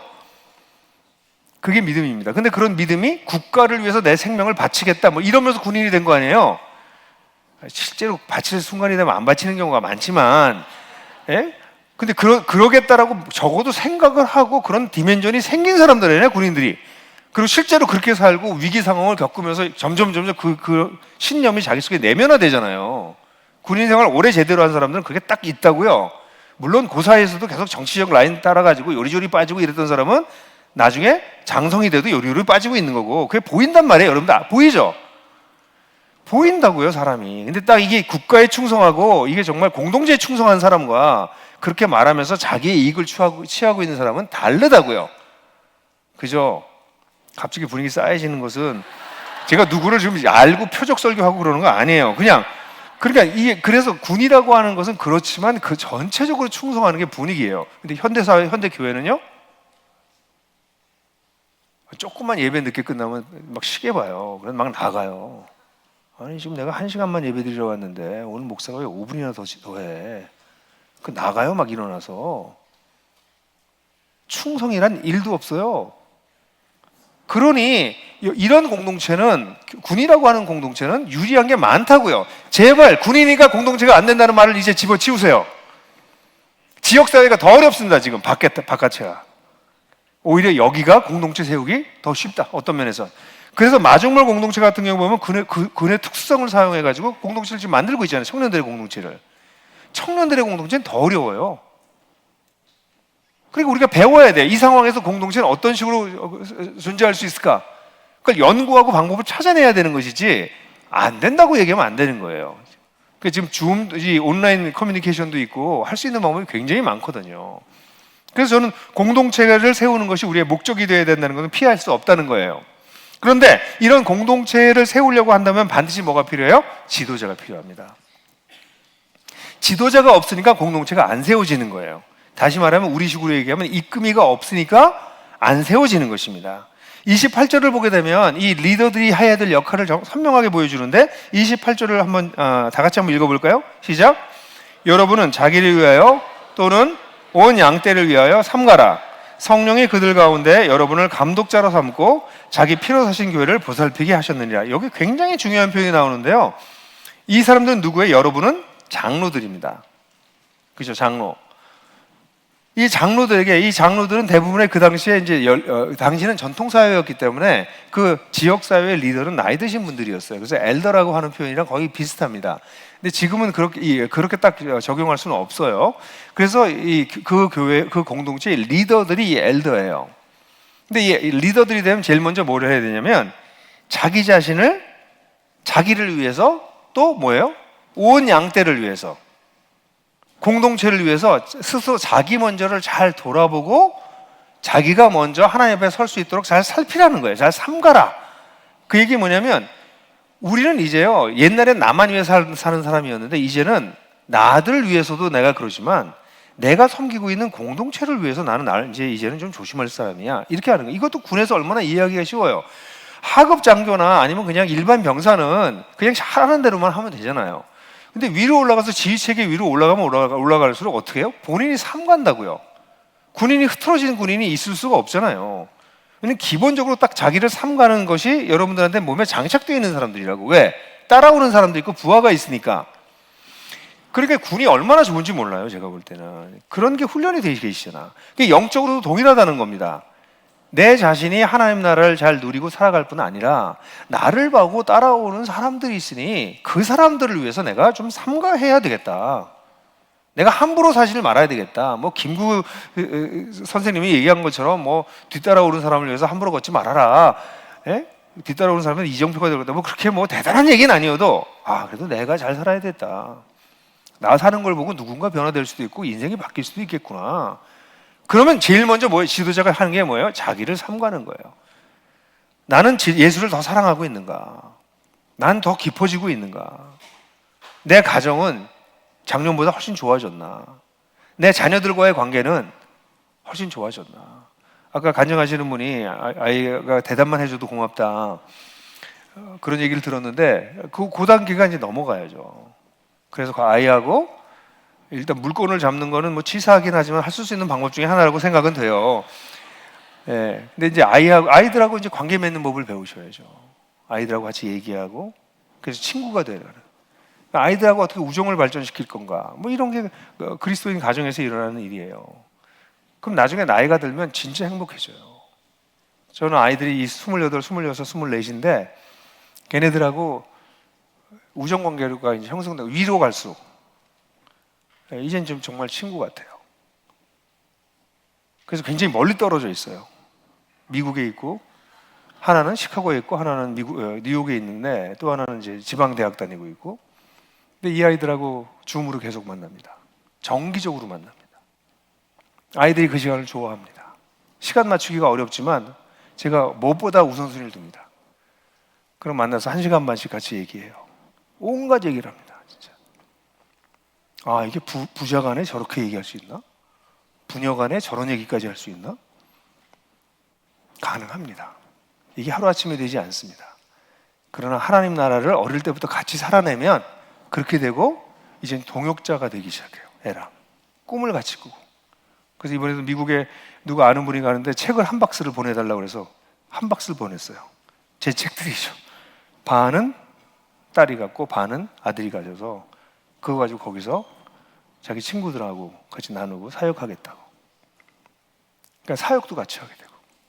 그런 일이 하루아침에 되는 건 아니지만 이 하나님 나라를 살아가게 되면 그게 된다는 거예요. 그러니까 여기 삼간다는 얘기는 내가 뭘 안 하고 해야 될 걸 안 하고 뭐 억지로 거룩한 척하고 이런 뜻이 아니라 진리를 따라서 내 자신을 잘 양육하는 것을 뜻해요. 그러니까 크리스찬이 제일 먼저 신경 써야 될 건 나입니다. 가장 문제가 있는 지도자들이 누구냐면 자기는 변하지 않고 깊어지지 않으면서 자기가 돌보는 사람들을 변화시키려고 하는 사람들이에요. 그러니까 안 변하는 거예요. 여러 번 얘기했죠? 여러분 고린도전서 11장 1장 내가 그리스도를 본받는 자가 된 것처럼 너희는 나를 본받는 자가 되라. 그 뜻은 내가 지금도 그리스도를 본받아 가고 있으니 여러분들 내가 복음 전해줬으니까 나 따라와. 그 얘기예요. 근데 내가 그리스도를 본받고 있지 않으면 그 얘기를 할 수가 없는 거예요. 그러니까 제자 훈련의 핵심은 지도자들이 제일 먼저 해야 될 건 뭐냐면 내가 그리스도를 따라가고 있는가, 내가 그분을 더 사랑하고 있는가, 그러면서 그분을 따라가면서 따라와 이거예요. 이게 삼간다는 게 그런 뜻입니다. 삼가고 난 다음에 뭘 하고 있어요? 여기 보면 감독자, 그 다음에 교회를 보살피게 하셨네요. 이 감독자라고 하는, 아까 장로는 프레스부텔로스예요. 그 다음에 여기 감독자라고 얘기하는 에피스코퍼스라고 하는 단어입니다. 감독자는 오버시어예요. 이렇게 위에서 봐주는 사람이야. 이렇게 보다가 글로 가면 안 돼 이렇게 얘기해 주기도 하고, 그렇지, 이쪽으로 오는 걸 잘하는 거야, 이렇게 감독하는 게 감독자예요. 그 다음에 여기 뒤에 나오면 교회를 보살피게 했다는데, 이 보살피라고 하는 단어는 아까 한 형제가 얘기했던 내 양을 먹여라 할 때 그 먹이라는 단어랑 같은 단어예요. 포이마이노. 그래서 이 먹인다는 단어에서 포이맨이라고 하는 목자라는 단어가 나와요. 그러니까 여기에 보면 굉장히 재밌는데, 신학적으로는 프레스부텔로스, 에피스코퍼스, 포이맨이라고 하는, 다시 말해서 장로, 감독, 목사라는 단어가 한 사람을 향해서 쓰여져 있어요. 지금 우리는 교회에서는 이 사람은 장로고, 그 다음에 감독, 루터란이나 무슨 성공회를 가면 이 사람은 감독이고, 이 사람은 목사고, 이게 다 나눠버렸잖아요. 근데 초대교회는 이게 다 한 사람을 가르치는 말이에요. 교회 지도자들은 이런 역할을 하는 거예요. 교회 어른으로서 프레스부텔로스로서 역할을 하기도 하고, 감독자로 전체를 이렇게 살피면서 위험에 빠지지 않도록 돕기도 하고, 포이맨으로 목자로서 다른 사람을 잘 양육하기도 하고, 이게 리더들입니다. 그러니까 우리는 이 현대에 발전된 직제를 무시할 필요는 없지만 거기에 매여서는 안 됩니다. 교회의 지도자는 어떤 사람들이에요? 전체의 리더이면서 감독하고 보살피는 사람들이에요. 그런 사람들이 교회에 세워질 수 있도록 애써야 된다는 거죠. 저는 여러분들하고 이렇게 만나면서 지금 2년째 만나면서 어쩌면 여기 군교회가 이거 무슨 일 내겠는데, 잘못하면이 아니지, 잘하면이지. 잘하면 일 내겠는데, 이런 생각이 드는 이유가 뭐냐면 여러분들이 그런 지도자로 발돋움하고 있기 때문이에요. 그러니까 여러분들이 변하잖아요. 그거 간증하시잖아요. 여러분들을 통해서 딴 사람들을 지금 보살피고 감독하는 일들을 지금 배우고 있잖아요. 그게 실제로 일어나고 있잖아요. 그게 일부 한두 사람이 아니라 굉장히 많은 사람들에서 광범위하게 일어나고 있다는 사실에, 이게 도대체 어떻게 되려고 이런 일이 벌어지고 있나라는 기대감이 제 속에 생기는 거죠. 저는요, 어떤 교회를 가더라도 그런 교회가 조그마든 크든 아무리 작아도요, 그 속에서 이런 일이 벌어지고 있는 교회는 보면 막 너무 기뻐요. 왜냐면 하나님은 사이즈를 가지고 뭐라고 안 하시니까. 근데 엄청나게 많이 모이는 교회인데 거기 가보면 아무런 이런 일이 벌어지지 않고 모래알처럼 주일날 모여들었다가 모래알처럼 빠져나가요. 그런 교회를 보면 너무 슬퍼요. 이제 곧 망하겠구나. 왜 그럴까요? 이렇게 하나님 나라를 알지도 못하고 살아내지도 못하는 사람들이 자기의 욕망을 위해서 교회에 몰려들게 되고, 그 사람들이 많아지면 어떻게 돼요? 숫자가 많아지면 헌금도 많아지고요. 숫자가 많아지고 헌금도 많아지면 권력이 생기기 시작해요. 그러면 이 권력이라고 하는 것은 이걸 다룰 수 있는 청지기들이 형성되지 않으면 권력은 반드시 누군가에 의해서 독점되고 남용됩니다. 권력은 무서운 거예요. 근데 그 권력을 하나님께서 주신 건데 이걸 가지고 섬기는 데 사용할 수 있는 청지기 영성이 개발되지 않으면 권력과 돈이 많아지는 것은 재앙입니다. 재앙이에요. 하나님을 모르는데 부자가 되는 건 재앙입니다. 하나님을 모르는데 권력을 자꾸 갖게 되는 것은 재앙이에요. 그러니까 여러분들이 이 지도자로서 이런 걸 자꾸 배워나가야 됩니다. 그러니까 제가 여기 와서 보면서 제가 흥분하는 게, 그러니까 시간에 12시에 끝내야 되는데 이제 흥분이 되는 거잖아요, 자꾸. 그러니까 말이 막 엉켜지고. 근데 이게 어떻게 안 되겠냐고. 몇만 명이 모이는 교회도 그냥 자기만 아는 사람들이 모여가지고 권력이 자꾸 형성되고 그래서 막 정치가 있고 이게 뭡니까 도대체가. 예? 그러면서 교회가 부흥하고 있다고 그러고 모든 것은 하나님께 영광 돌린다고 뭐 하나님이 다 하셨습니다. 멋있는 미사리군 하지만 실족의 그 속에서 사람이 변화되고 다른 사람을 섬기고 사랑하고 애쓰고 이런 것들은 사라져버리고 난다면 거기에 무슨 소망이 있겠습니까? 자기 욕망을 위해서 종교도 택한 것인데. 근데 여기서는 여러분들이 그걸 하고 계시잖아요. 그래서 여러분들 이걸 더 많이 잘 하셨으면 좋겠어요. 그 여러분 라이프 스타일이 되셨으면 좋겠어요. 억지스럽게 하는 게 아니라 평생 하실 거니까 너무도 열심히도 하지 않으셨으면 좋겠어요. 한 2, 3년 하다가 이제 지쳐서 그만할래요. 그러지 않았으면 좋겠어. 2, 30년 할 건데 2, 3년 하고 말면 안 되잖아요. 그죠? 그러니까 중요한 게 뭐예요? 자기를 삼가야 돼. 이거 내가 오버하고 있다는 거, 오버하는 걸 빨리 알아야 돼요. 하나님이 오버하면서 헌신하는 것까지 원하지 않으세요. 이거를 내가 할 수 있는 데까지 이게 한도를 알면서 그걸 넘어갔다 나왔다 이렇게 하는 거예요. 왜냐하면 주님을 사랑하니까 더 열심히 하고 싶은 거가 있어요. 근데 이게 더 열심히 하는 건 내 욕심이구나라는 걸 아는 선이 있다고. 이걸 넘어가는 건 내 욕심이야. 여기까지 하는 걸 주님이 원하지 않으셔. 이거를 발견하는 거는 보통 한 60이 돼야 발견하긴 하는데 젊을 때부터 그걸 의식하세요. 하나님이 나한테 이렇게 엄청난 헌신을 요구하는 게 아니라 나를 삼가면서 헌신하길 원하시지 나를 망가뜨리면서 헌신하길 원하지 않으시는구나. 그걸 빨리 아셔야 돼요. 하나님은 여러분들을 정말 사랑하세요. 여러분들을 통해서 수단 삼아서 뭘 하고 싶은 생각이 전혀 없으세요. 여러분이 목적이야. 그래서 그 사랑 때문에 우리가 움직이는 거지 하나님이 우리를 써서 무슨 큰 일을 하시겠다 그런 거 아니에요. 우리 아무것도 안 하고 가만히 있어도 하나님 우리 이뻐해. 아멘? 그러니까 집에 가자고 지금. 이럴 수가 없는 거야. 왜냐면 하나님이 우리 사랑했기 때문에 여기 남아서 우리 얘기를 좀 더 들어야 되고 고민을 하는 거예요. 그냥 아무것도 안 해도 하나님이 이뻐하시니까 지금 집에 가도 괜찮아요. 사실 큰 문제가 없어. 근데 내가 주님을 위해서 뭐 좀 보답하고 싶은 거야. 너무 사랑을 받아서 나 좀 뭐 좀 보답하고 싶은 거예요. 그래서 여러분들 지도자가 그런 역할을 한 겁니다. 근데 이게 지도자가 왜 중요하냐면 사도 바울은 29절 30절에서 이상한 얘기 초대교회마다 밤낮 반복되는 것 중에 하나가 거짓 가르침과 거짓 교사가 들어올 거라고 얘기하고 있어요. 신약 성경을 보면 곳곳에서 거짓 가르침과 거짓 선교사가 있을 거라고 교사가 있을 걸 계속해서 얘기합니다. 그럼 오늘날 교회에선 사람들이 이 거짓 교사나 거짓 가르침을 신천지 같은 걸로만 생각해요. 신천지 같은 건 명확하게 보면 문제가 있는 게 보여요. 근데 실제로 오늘날 심각한 문제는 거짓 교사와 거짓 가르침은 지난 2000년 동안 그 시대의 영향을 받아서 성경의 가르침을 왜곡하는 가르침들입니다. 이걸 잘 보셔야 돼요. 그냥 이단, 통일교, 신천지 이런 것만을 얘기하는 게 아니에요. 왜냐하면 이 본문을 보게 되면 그들이 와서 너희들 그들의 제자로 빼갈 거다 이렇게 얘기하는 거예요. 무슨 얘기냐면 그들이 얘기하는 게 좋아서 그걸 따라가는 사람들이 점점 많이 생긴다는 것입니다. 그렇게 되려면 어떻게 돼야 될까요? 그 시대의 정신에 부합하는, 그 시대의 가치에 부합하는 방식으로 기독교를 약간 비틀면 사람들이 그게 좋아서 따라간다고요. 한국에 가장 먼저 그것이 사용했던 건 기복주의예요. 하나님 믿으면 너 복 받을 거다. 비나이다 비나이다 너의 지성으로 하나님께 구하면 다 복 받을 거다 라는 가르침이었어요. 그죠? 거기랑 같이 따라왔던 번영주의, 그 번영 신학이라고도 해요. 하나님을 믿으면 부자가 될 것이다. 부자가 된 거는 하나님께서 축복하신 사인이다. 이런 건 자본주의에 딱 맞는 거거든요. 그러니까 부자들에게 면죄부를 주는 거죠. 어떻게 뭐든지 부자가 되면 헌금만 많이 하면 된다. 이런 것들을 가르치는 거죠. 여러분 교회에서 헌금을 많이 하라는 설교는 들었지만 돈을 깨끗하게 제대로 벌라는 설교를 들어보신 적이 있어요? 이렇게 돈 번 건 하나님께서 안 받으십니다. 이런 설교 들어보셨나요? 돈을 헌금하는 것보다 더 중요한 건 어떤 행위로 돈을 버느냐가 더 중요해요. 근데 이런 걸 가르치는 게 전무합니다, 교회에서. 그러니까 이게 번영신학의 영향을 받은 거죠.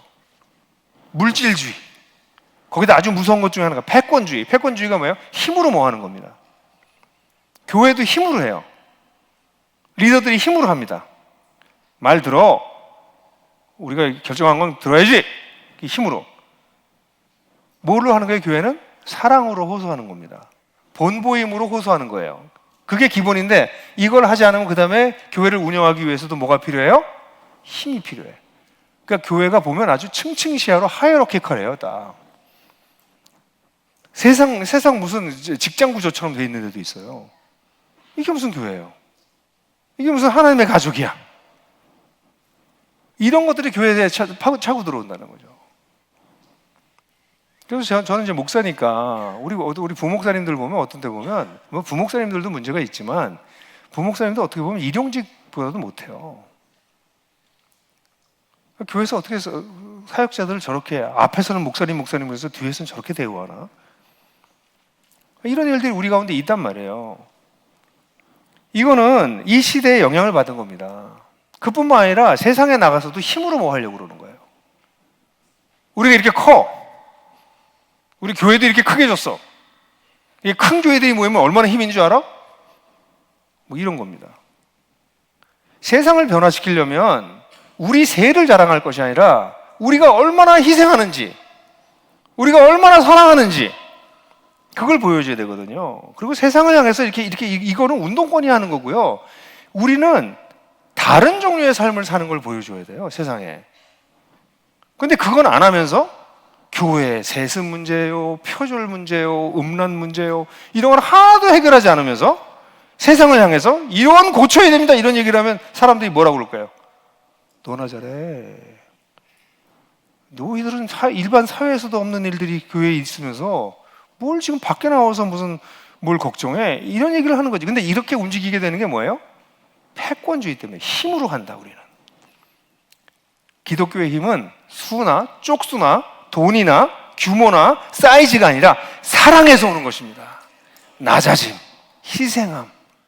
여기서 힘이 오는 거지 힘으로 했다가 망한 게 뭐예요? 그래서 우리 기독교의 313년 카톨릭과 로마와 기독교가 병합되면서부터 기독교가 망가지기 시작했어요. 로마 제국과 기독교가 병합되면서 가난하고 보잘것없던 기독교가 로마 제국의 한 가운데 딱 들어가면서 로마 권력을 등에 업는 순간 그때는 일부는요 하나님 나라가 임했다고 생각했어요. 하나님 나라가 성취됐다 라고까지 생각했어요. 근데 그것이 교회가 타락을 시작했던 출발점이었습니다.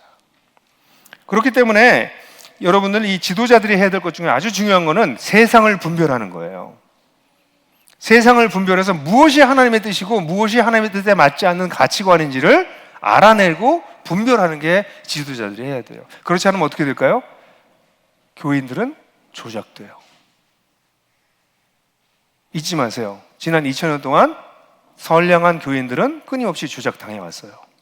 한국의 수많은 케이스는 얘기하지 않겠어요. 관련된 사람들도 있을 테니까. 그냥 쉬운 거 얘기할까요? 히틀러에게 독일의 교회는 전부 동의했습니다.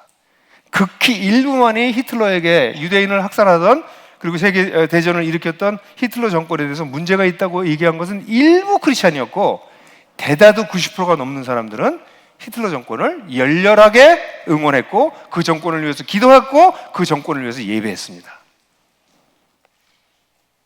이런 예는 수도 없이 많습니다. 정신을 똑바로 차리셔야 됩니다. 대중을 이끄는 사람들을 늘 조심하셔야 됩니다. 정치 가서부터 시작해서 모든 사람들, 그래서 소셜 인플루언서까지 대중에게 인기를 받고 대중을 전체적으로 움직이려고 하는 사람들에 대해서는 정신을 바짝 차리고 비판적 안목으로 보시는 연습을 하셔야 돼요. 왜냐하면 우리는 하나님 나라의 가치가 있거든요. 그러니까 우리는 비평할 수 있는 준거 틀이 있는 사람들이에요.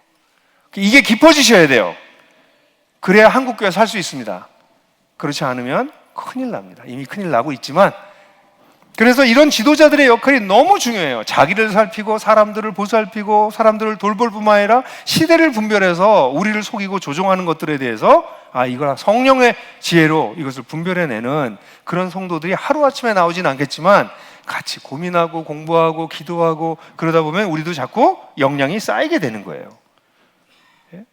하루아침에 쌓이지 않는 역량입니다. 그런 지도자들이 있을 때 공동체가 세워지는 것이죠. 근데 이 공동체의 궁극적인 소망은 뭐예요? 거길 보면 32절에 보면 지금 내가 여러분을 주와 그의 은혜의 말씀에 부탁하노니 그 말씀이 여러분을 능히 든든히 세우사 거룩하게 하심을 입은 모든 자, 이게 교회입니다. 거룩하게 하심을 입은 모든 자들 가운데에 있는 이거 기업을 있게 하시느라. 이거 정확하게 번역하면 거룩하게 하심을 입은 모든 자 가운데에 있는 유산을 얻게 될 것이다. 우리 이 공동체는 여기서 끝나지 않아요. 하나님 나라를 우리가 같이 상속할 것입니다. 전 이게 뭔지 아직 잘 모르겠습니다. 근데 하나님께서 완성하실 그 나라를 우리 여러분들과 제가 같이 상속할 겁니다. 그게 유산이에요. 이게 뭔 소린가 하는 표정으로 보시는 분들이 계시잖아요. 왜냐하면 우리가 잘 모릅니다. 이게 너무나 대단해서 사도 베드로는 너희가 산 소망이 있다. 그 산 소망은 하늘에 간직되어 있는데 썩지 않고 쇠하지 않고 더럽지 않는 것이다 라고 얘기하고 있어요. 그래서 우리의 공동체의 궁극적인 소망은 뭐예요? 이 땅에서 아름답게 살지만 이것이 완성된 하나님 나라를 우리가 함께 받아들이게 되는 그날을 기다리는 것이죠. 그래서 이 땅에서 좀 부족한 게 있어도 참고 견디고 흠이 있는 사람을 봐도 품고 그러면서 온전한 나라가 임할 때까지 기다리게 되는 것이 우리 공동체의 핵심적인 것이죠. 그래서 이게 두 번째입니다. 바울은 목적이 뭐였냐면 이 공동체 세우는데 목적을 세웠어요. 그러니까 여러분들은 군에서 여러분들 방식으로 맞는 방식의 공동체를 세우는 것을 위해서 애써주시고 그런 케이스들을 여기 와서 자꾸 얘기해 주셔야 돼요. 이렇게 하니까 되더라. 이렇게 하니까 한계가 있지만 공동체 세워지더라. 이건 군의 특수성을 살리는 놀라운 방법인 것 같더라. 이런 얘기를 자꾸 여기 와서 간증을 해주시는 일들이 벌어지길 바라요. 세 번째는 이런 걸 하기 위해서 어떻게 하냐. 방법이 있는데 이 방법은 여러분들이 너무나 잘하셔서 이번에 이건 좀 생략해도 될 거라고 생각할 정도가 되지만 그렇다고 생략을 할 수는 없으니까 여기 본문을 보면 20절과 21절에서 각 집에 가서 그렇게 했다 그런 얘기를 합니다. 바울이 각 집을 가가호고를 가서 그 집에서 사람들 모아놓고 얘기했다는 거예요. 그게 뭐냐면 소그룹 했다는 거예요. 집에 가서. 그러니까 공중에서와 각 집에서 이렇게 얘기해요. Publicly and from house to house. 영어로 그렇게 됩니다. 퍼블릭하게 이렇게 설교도 했지만 바울의 사역의 핵심적인 것은 사람을 찾아가서 교제하고 이야기 나누는 것이었어요. 예? 그러니까 설교만 하는 목사는 저는 좀 위험하다고 봐요. 사람을 찾아가서 만나야 돼요. 목사들이, 사역들이. 근데 여러분들은, 목사님들은 설교하는 일들이 중요한 일이지만 여러분들은 설교하실 필요 없잖아요. 그러면 여러분들은 가지고 있는 에너지를 가지고 사람들을 만나는 거죠. 소그룹으로 만나기도 하고. 그리고 더 놀라운 것은, 그래서 거기 보면 유익한 것은 무엇이든지 가르치고 전하고 가르쳤다 이렇게 나와요. 그리고 31절을 보면 밤낮을 쉬지 않고 눈물로 각 사람을 훈계했다. 여기 각 사람을 훈계했다고 바울이 얘기하는데 이건 정말 충격적인 표현입니다. 왜냐하면 이 얘기를 하고 나면 바울이 무슨 얘기냐면 나는 이 사람, 여러분들에 대해서, 여러분들의 피해에 대해서 내가 책임지지 않는다. 난 여기 있는 사람 다 만나서 얘기했다. 그런 얘기하는 거예요. 다 모든 사람에게 복음을 증거했고 하나님 나라 얘기했기 때문에 안 따라온 건 그 사람 책임이야. 내가 있는데 못 들어서 그렇게 된 사람은 없어. 이렇게 얘기하는 거예요. 여기는 바울의 이런 치열하게 사람들을 만난 것도 있지만 아주 중요한 것은 각 사람을 찾아다녔다는 거예요. 1대1로 만났다는 거예요. 여러분들 이번 제가 이 얘기를 여러분들에게 다시 반복할 필요가 없는 것은 간증을 통해서 1대1을 통해서 내가 내 입금이로부터 내가 도움을 받았고 내가 또 누구에게가 복음을 전수하고 있는 이야기들을 지금 여러 명이 반복하셨어요. 이게 기독교의 핵심입니다. 제가 쓴 그 두꺼운 책이 있어요. 제자훈련 기독교의 생존 방식.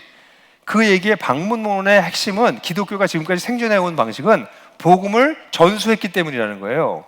내가 복음을 살아서 그걸 딴 사람에게 전해줬기 때문이라는 것입니다.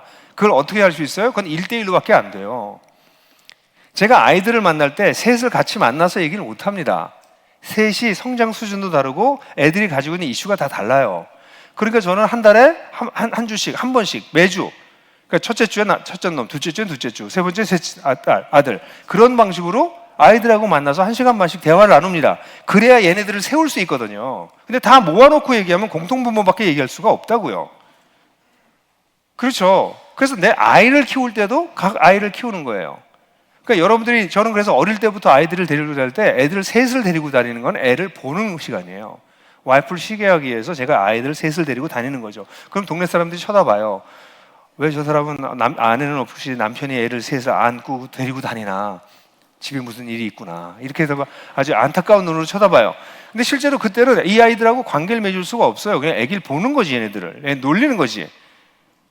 근데 아주 어릴 때부터 저는 아이들이랑 1대1로 데이트하는 거를 계속 반복했어요. 왜냐면 1대1로 만나야만 대화가 되기 때문에. 어릴 때부터. 그러니까 지금 28, 26, 24 먹은 아이들하고 어떻게 1시간 반씩, 한 달에 한 번씩 시간을 내서 얘기합니까? 걔네들이 좋아합니까? 좋아해요. 제가 그렇게 믿는 건 아니에요. 왜냐면 걔네들이 시간 잡자고 하니까. 아빠 다음 달은 언제 만나지? 시간 잡자고 하니까. 그리고 그 외에도 수시로 연락해요. 뭐 카톡이나 급할 땐 줌으로 연락해요. 근데 정기적으로 만나는 시간, 그게 무슨 얘기냐면 아이도 각 사람을 만나서 얘기를 들으셔야 돼요. 그래서 만나서 공부해라, 학원 가라 이거 말고 걔 이야기를 들어줘야 돼. 제발 공부 좀 그만 시키세요. 제가 지난번에도 얘기했지만 저는 제 아이들한테 공부하라는 얘기를 한 번도 안 했어요. 애들한테 자신감을 심어줘야 돼요. 그럼 때가 되면 공부해요. 공부 안 하면 그게 뭐 지 인생이지. 공부 뭐 안 하는 애를 공부를 시켜가지고 망가뜨리는 것보단 그냥 공부 안 하고 편하게 살아서 그냥 재밌게 그냥 그 수준으로 사는 게 훨씬 행복해요. 예? 자기 수준 안 되는 거 되게 하려면 막 쥐어짜가지고 될 수는 있어요. 그럼 불행하잖아. 자기가 될 수 없는 자기가 돼가지고 그걸 유지하느라고 스트레스만 계속 받고. 여러분들도 그런 사람 많잖아요. 근데 왜 그걸 아이들한테 물려줘요? 그래서 각 사람을 돌보는 거는 자녀 교육서부터 시작해서 교회에서 사람을 양육하는 데까지 기본적인 원리예요. 근데 바울은 그걸 알았기 때문에 각 사람을 했다는 거죠. 그래서 여기 보면 사도 바울이 26절에 보면 내가 모든 사람에 대해서 픽에 자유하다 얘기했는데 여러분 사랑이 뭔지 아세요? 서로 사랑해라. 교회에서 사랑하라는 말을 하도 많이 하는데 사랑하는 것은요 책임지는 것이에요. 따라해 보실래요? 사랑하는 것은 책임지는 것이다. 예, 밤낮 교회 와서 사랑한다고 그러는데 일도 책임 안 져. 가장 먼저 책임져야 될 건 그 사람이 구원을 정말 받았는가를 체크하는 겁니다. 아니 교회를 다니는데도 구원받지 못한 사람이 너무 많고 여러분들도 그런 과정을 통해서 하나님을 만나게 됐잖아요. 이게 통탄할 노릇 아니에요? 교회에 들어와 있는, 교회라고 하는 이 울타리 안에 들어와 있는데도 하나님을 아직 제대로 믿지 못하고 있어요. 아니 그 사람들부터 찾아가서 그 사람들이 하나님을 정말 만날 수 있도록 도와주는 일을 하셔야 되는 거죠. 제가 풍삼천하 하나님 나라의 도전을 써놓고 자랑스러운 게 뭐냐면 저는 성도들이 그걸 해주길 간절히 바랐거든요. 목사들이 다 못해요. 이렇게 많이 있는데 이걸 어떻게 한 사람 한 사람 돌봅니까? 이걸 돌볼 수 있는 건 성도들이 움직여줘야 되거든요. 그러니까 성도들이 쓸 수 있는 무기를 만들자. 그게 풍삼천하 하나님 나라의 도전입니다. 딴 자료를 쓰셔도 좋아요. 어떤 자료를 쓰시는지 여러분들이 가지고 있는 무기를 가지고 그 사람이 예수를 믿을 수 있게 도와주란 말이죠. 그게 책임지는 첫 번째입니다. 근데 예수를 믿게 되면 그 사람이 성장하는 걸 더 도와줄 수밖에 없는 거죠. 애를 낳아놓고 버릴 수는 없잖아요. 그러니까 양육하게 되죠. 그러니까 제가 만든 모든 자료는 제가 사역하면서 그냥 배우고 터득한 것들을 공부한 것들을 이제 집어넣은 거예요. 그러니까 복음을 전하고 나니까 그러면 이 사람은 커야 될 거네요. 그러니까 풍성한 삶의 첫걸음을 쓴 거예요. 초기에 잘못 키우면 나같이 신앙생활 이상하게 하니까 저도 이상하게 했거든 처음에. 잘 알려주는 사람이 없으니까. 그래서 온갖 시행착오를 겪었어요 제가. 그래서 이렇게 하면 안 된다. 그리고 난 다음에 이거 하나씩 가르쳐 나가는 거죠. 거기서 넘어가지 않죠? 사람을 좀 더 알게 되면 이 부부가 문제가 있구나. 그럼 이 부부를 어떻게 도울까? 이 사람은 애 저렇게 키우면 안 되는데 그럼 제 애 망가지는데 그럼 애를 키우는 것에서 얘기하고 그렇게 부동산 그렇게 투자하면 안 되는데 그렇게 보면 그 얘기도 조언도 하고 근데 그런 조언을 아무도 안 해주니까 세상 방식으로 부동산 투자했다가 막 그것 때문에 10년을 고생했다는 얘기를 들었는데 아니 그런 사람이 한둘이에요? 사랑한다는 거는 책임지는 거예요. 그렇게 하면 안 돼 라고 지혜롭게 얘기해 주는 거예요. 예? 그러니까 교회는 뭐 하는 거예요? 사랑하는 사람들이 모인대래. 그리고 일도 안 해. 말로 안 해. 그래서 사도 요한이 우리에게 와서 말할 때 그러잖아요. 말과 혀로만 하지 말고 제가 늘 얘기하잖아요. 돈과 시간으로 해라. 행함과 진실함. 이 시대엔 돈과 시간이에요. 돈과 시간을 쓰지 않으면서 사랑한다는 거는 립 서비스예요. 그래서 그 사랑을 배워나가는 것이죠. 이 사랑은 책임지는 것입니다. 그래서 사도 바울이 이것을 너무나 잘 알아서 이 대표적인 구조죠. 그래서 1장 28절을 보면 우리가 그를 전파하여 각 사람을 권하고 모든 사람을 지혜로 각 사람을 가르치면 각 사람을 그리스도 안에서 완전한 자로 세우려 합니다. 이 각 사람이란 말이 3번이 나와요. 각각의 사람을 어떻게 해요? 전파하고 권하고 가르치고 궁극적인 목적은 뭐예요? 그리스도 안에서 온전한 사람으로 완전한 사람으로 세우려 합니다. 우리가 그거 하는 사람들이에요. 대단한 사람들이죠. 그래서 1대1로 하는 게 굉장히 중요하다. 그리고 이제 마지막으로 사도 바울에게 보여준 바울이 또 하나 아주 중요한 열쇠는 열쇠는 이 모든 걸 다 해요. 다 하는데도 안 돌아갈 수가 있어요. 다 해도 이게 엄청난 거가 있음에도 불구하고 안 돌아갈 수가 있습니다. 열쇠가 없으면 그 보물에 못 들어갑니다. 그죠? 제가 이번에 전주에 있을 때 어느 숙소에 있었는데 제가 이 호텔에 있는 걸 정말 싫어해요. 근데 우연히 산속에 트리하우스를 발견했어요. 아주 꽤 깊은 산인데 거기에 들어가면 그 집이 하나만 있어요. 그래서 제가 거기 있겠다고 그랬습니다. 그래서 거기 들어가서 이제 첫날 거기 다 짐을 풀고 너무 좋은 거예요. 완전히 편백나무 숲에 집이 이렇게 딱 나무 위에 있는데 조그맣긴 한데 완전히 자연이에요. 제가 제일 좋아하는 거야. 그래서 와 너무 좋다. 그러고서 이제 설교하러 가려고 이제 옷 입고 나왔어요. 근데 이제 비밀번호를 이렇게 누르게 돼 있었는데 제가 급하게 나오다가 핸드폰을 두고 나온 거예요. 근데 핸드폰이 없으면 이게 내비게이션이 저를 인도할 수가 없기 때문에 제가 내비게이션의 인도를 못 받으니까 그 집회 장소까지 못 가는 거죠. 지금 갈 시간이 한 시간 그 시간 딱 남았는데. 그래가지고 막 기억나는 대로 막 누르는데 이게 안 되는 거예요. 근데 갑자기 제 패드를 들고 있었거든요. 근데 패드에 카톡이 있어서 거기 있을 줄 몰라 그러니까 있더라고요. 그래서 그거 하고 나왔어요. 제가 그거 보고서 열쇠가 중요하다는 걸 다시 알게 됐어요. 열쇠가 없으면 꼼짝 못 하는구나. 들어가지도 못하고 떠나지도 못하고. 사도 바울에게 이렇게 중요한 열쇠가 뭐였는지 아세요? 모본을 보이는 것이었어요. 본을 보이는 것이었어요. 18절 보면 첫날부터 지금까지 항상 여러분에게 어떻게 행하였는지도 여러분도 아는 바니.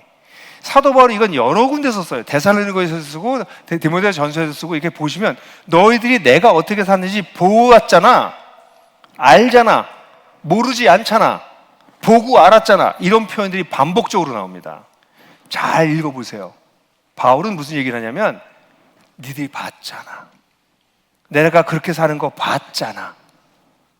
그 얘기를 반복적으로 하고 있어요. 그러니까 지금 얘기했던 진리도 있고 진리를 가지고 공동체도 세우고 1대1로도 하는데 본을 안 보이면 말짱황. 그 얘기예요. 그래서 본 보이는 것이 핵심입니다. 그래서 사역의 본으로서 그게 겸손과 눈물고 참고 주를 섬기고 전하고 가르치고 증언한 거 사역의 본은 이미 다 얘기했고요. 삶의 본에 대해서 33절에서 35절에 이렇게 얘기해요. 내가 아무의 은이나 금이나 의복을 탐하지 않아야했고 여러분이 아는 바와 같이 이 손으로 나와 내 동행이들이 쓰는 것을 충당하여 내가 노동했다는 거예요. 범사에 여러분에게 모범을 보여주는 바와 같이. 그러니까 이 바울은 뭐였냐면 노동을 실제로 하면서 일하면서 딴 사람에게 신세를 지지 않고 자기가 노동한 걸 통해서 딴 사람을 돕는 그런 본을 보여줬잖아. 그러니까 내가 수고했던 것처럼 약한 사람들을 돕고 그다음에 주 예수께서 친히 말씀하신 바 주는 것보다 받는 것이 복이 있다고 하는 것을 기억해라. 그러니까 주기 위해서 열심히 노력하고 많이 퍼줘? 근데 퍼주려면 어떻게 돼요? 내가 벌어야 퍼주잖아요. 그렇게 열심히 바울은 일하면서 했는데 그렇게 본을 보였다는 거예요. 이 본을 보이는 것은 성경을 많이 읽고 기도를 많이 하는 것의 본일뿐만이 아니라 일상생활에서의 본을 보이는 걸 얘기하고 있어요. 이 문제가 초대교회에 많이 문제가 됐어요. 돌아다니는 순회 설교자들이 뭘 자꾸 요구했거든요. 그러니까 바울이 이제 거기에 약간 대응해서 한 얘기인데 여기서는 삶의 본이라고 하면 우리에게는 아까도 얘기한 것처럼 결혼생활, 경제생활, 직장에서의 생활 이런 것들이 본입니다. 그래서 내가 그렇게 직장에서 사는 거 네가 봤잖아. 내가 군에서 이렇게 사는 거 봤잖아. 이렇게 얘기하는 거예요. 삶의 본이 그렇게 중요합니다. 마지막으로는 사도 바울은 우리에게 어떤 본을 보여주냐면 사명을 따르는 본도 여기서 보여줘요. 22절, 23절, 24절이죠. 보라 나는 성령에 매여 예루살렘에 가는데 거기서 무슨 일을 당할지 알지 못하노라. 오직 성령의 각성에서 내게 증명하여 결박과 환난이 나를 기다린다 하시나. 24절 내가 달려갈 길과 주 예수께 받은 사명 곧 하나님의 은혜의 복음을 증언하는 일을 마치려 하면은 나의 생명조차 조금도 귀한 것으로 여기지 아니하노라. 너무나 잘 아는 부분이죠. 바울은 예루살렘에 가면 어떤 고난을 받을지 알고 있었어요. 오늘 오후에도 강의를 하겠지만 여러 번 경고도 받았어요. 그런데도 불구하고 바울은 얘기하기를 내가 달려갈 길을 달려가는데 내 생명도 아끼지 않겠다라고 하는 걸 보여줌으로써 사명을 따라가는 자들이 어떤 본을 보여주는지를 보여주는 거죠. 왜냐면 그게 너무 좋으니까, 그게 너무 귀하니까, 그런데 부르심을 받았다는 것이 너무나 놀라우니까. 그래서 내 생명도 아깝지 않다라고 얘기하는 거는 내가 어떻게 해서든지 십자가를 져야지 힘들어 죽겠는데 그게 아니고요. 기꺼이 내 생명을 드리겠습니다 라고 할 정도로 이 주님의 부르심을 따라가는 것에 대해서 영광스럽게 생각하고 있는 거예요, 바울이. 그런 면에서 우리에게 본을 보여줍니다. 끝에 부분 이건 좀 빨리 지나가긴 했지만 네 가지 기억하실 수 있겠어요? 네 가지 중심적인 원리가 여러분들을 지배했으면 좋겠어요. 저는 사도 바울에게 너무나 많은 걸 배우고 지금까지 왔습니다. 여러분들도 사도 바울에게서 배우셨으면 좋겠어요. 주변에 혹시 좋은 리더가 없다 할지라도 바울에게 배우시면 됩니다. 그런데 여러분들의 공동체는 이미 좋은 리더들이 많이 계세요. 그래서 그분들에게도 배우고, 그리고 그분들이 또 배우고 있는 원 모델인 바울에게서도 좀 배우고, 그리고 하실 수 있다면 바울이 본받으려고 했던 예수 그리스도에게서 좀 본받고 배우고. 여러분, 그런 공동체가 세워지면 그 공동체는 세상이 감당하지 못합니다. 한국 교회가 어렵다고 하고 쇠퇴하고 있다고 그러고 여러 가지 문제점을 가지고 있는 건 사실이지만, 여러분들이 그런 사람으로 사신다면 주님께서 여러분을 통해서 여러분의 삶을 변화시킬 뿐만 아니라 주변의 사람들을 변화시키시고 종국에는 한국 교회를 통해서 하나님께서 영광 받으실 거라고 저는 믿습니다. 우리 한번 다 같이 통성으로 같이 기도하겠습니다. 이 네 가지 중에서 어떤 부분을 내가 본받아야 될까, 배워야 될까, 그거 가지고 짧게 다 같이 한번 통성으로 기도하고 제가 기도하고 마치겠습니다. 기도하십시다. 아버지 하나님, 오늘 이 시간에 정말 이들에게 이런 말씀을 전할 수 있어서 너무 감사합니다. 하나님, 우리 사랑하는 형제 자매들이 사도 바울과 같이 그런 삶을 살아갈 수 있도록 도와주시길 간절히 원합니다. 진리 위에 굳건히 설 수 있도록 도와주시길 간절히 원합니다. 공동체를 세우기 위해서 애를 쓸 수 있도록 도와주시길 원합니다. 1대1로 사람들을 만나며 양육하는 것에 대해서 진보가 있게 되길 원하며, 무엇보다도 각자가 받은 사명을 가지고 따라가는 자기 모든 것을 바치고 살아가는 자들이 될 수 있도록 도와주시길 간절히 원합니다. 하나님, 이러한 과정을 통해서 하나님 정말 좋은 따르미가 되어서 좋은 이끌미가 되는 그런 놀라운 역사가 이곳에서 끊임없이 일어날 수 있도록 주께서 역사하셔서 군을 통해서 하나님께서 하시려고 하시는 일들을 주님 이루어 주시기를 간절히 소원합니다. 오 주님,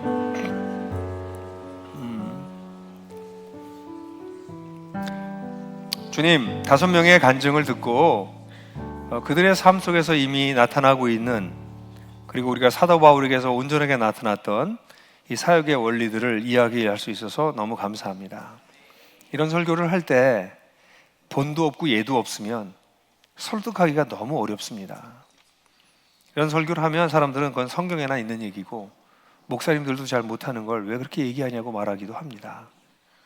근데 우리 동역자 수양회에서는 이런 사례가 넘쳐나는 상황에서 이런 말씀을 증거하게 되니 사실 복음을 전하는 저로서는 땅 짚고 헤엄치는 기분입니다. 너무 감사합니다. 이 시간 간절히 기도하는 것은 이런 일들이 더욱더 깊어질 수 있기를, 더욱더 풍성해지고 더욱더 균형 잡혀지고 그리고 더욱더 지혜로워질 수 있게 되기를, 세월이 지나면 지날수록 하나님 나라 복음이 우려내는 그 깊은 맛이 우리 개인과 공동체 속에 넘쳐나게 되기를 간절히 소원합니다. 이런 놀라운 삶으로 불러주신 우리 주님께 찬양을 올려드립니다. 예수 그리스도의 이름으로 기도했습니다. 아멘. 감사합니다.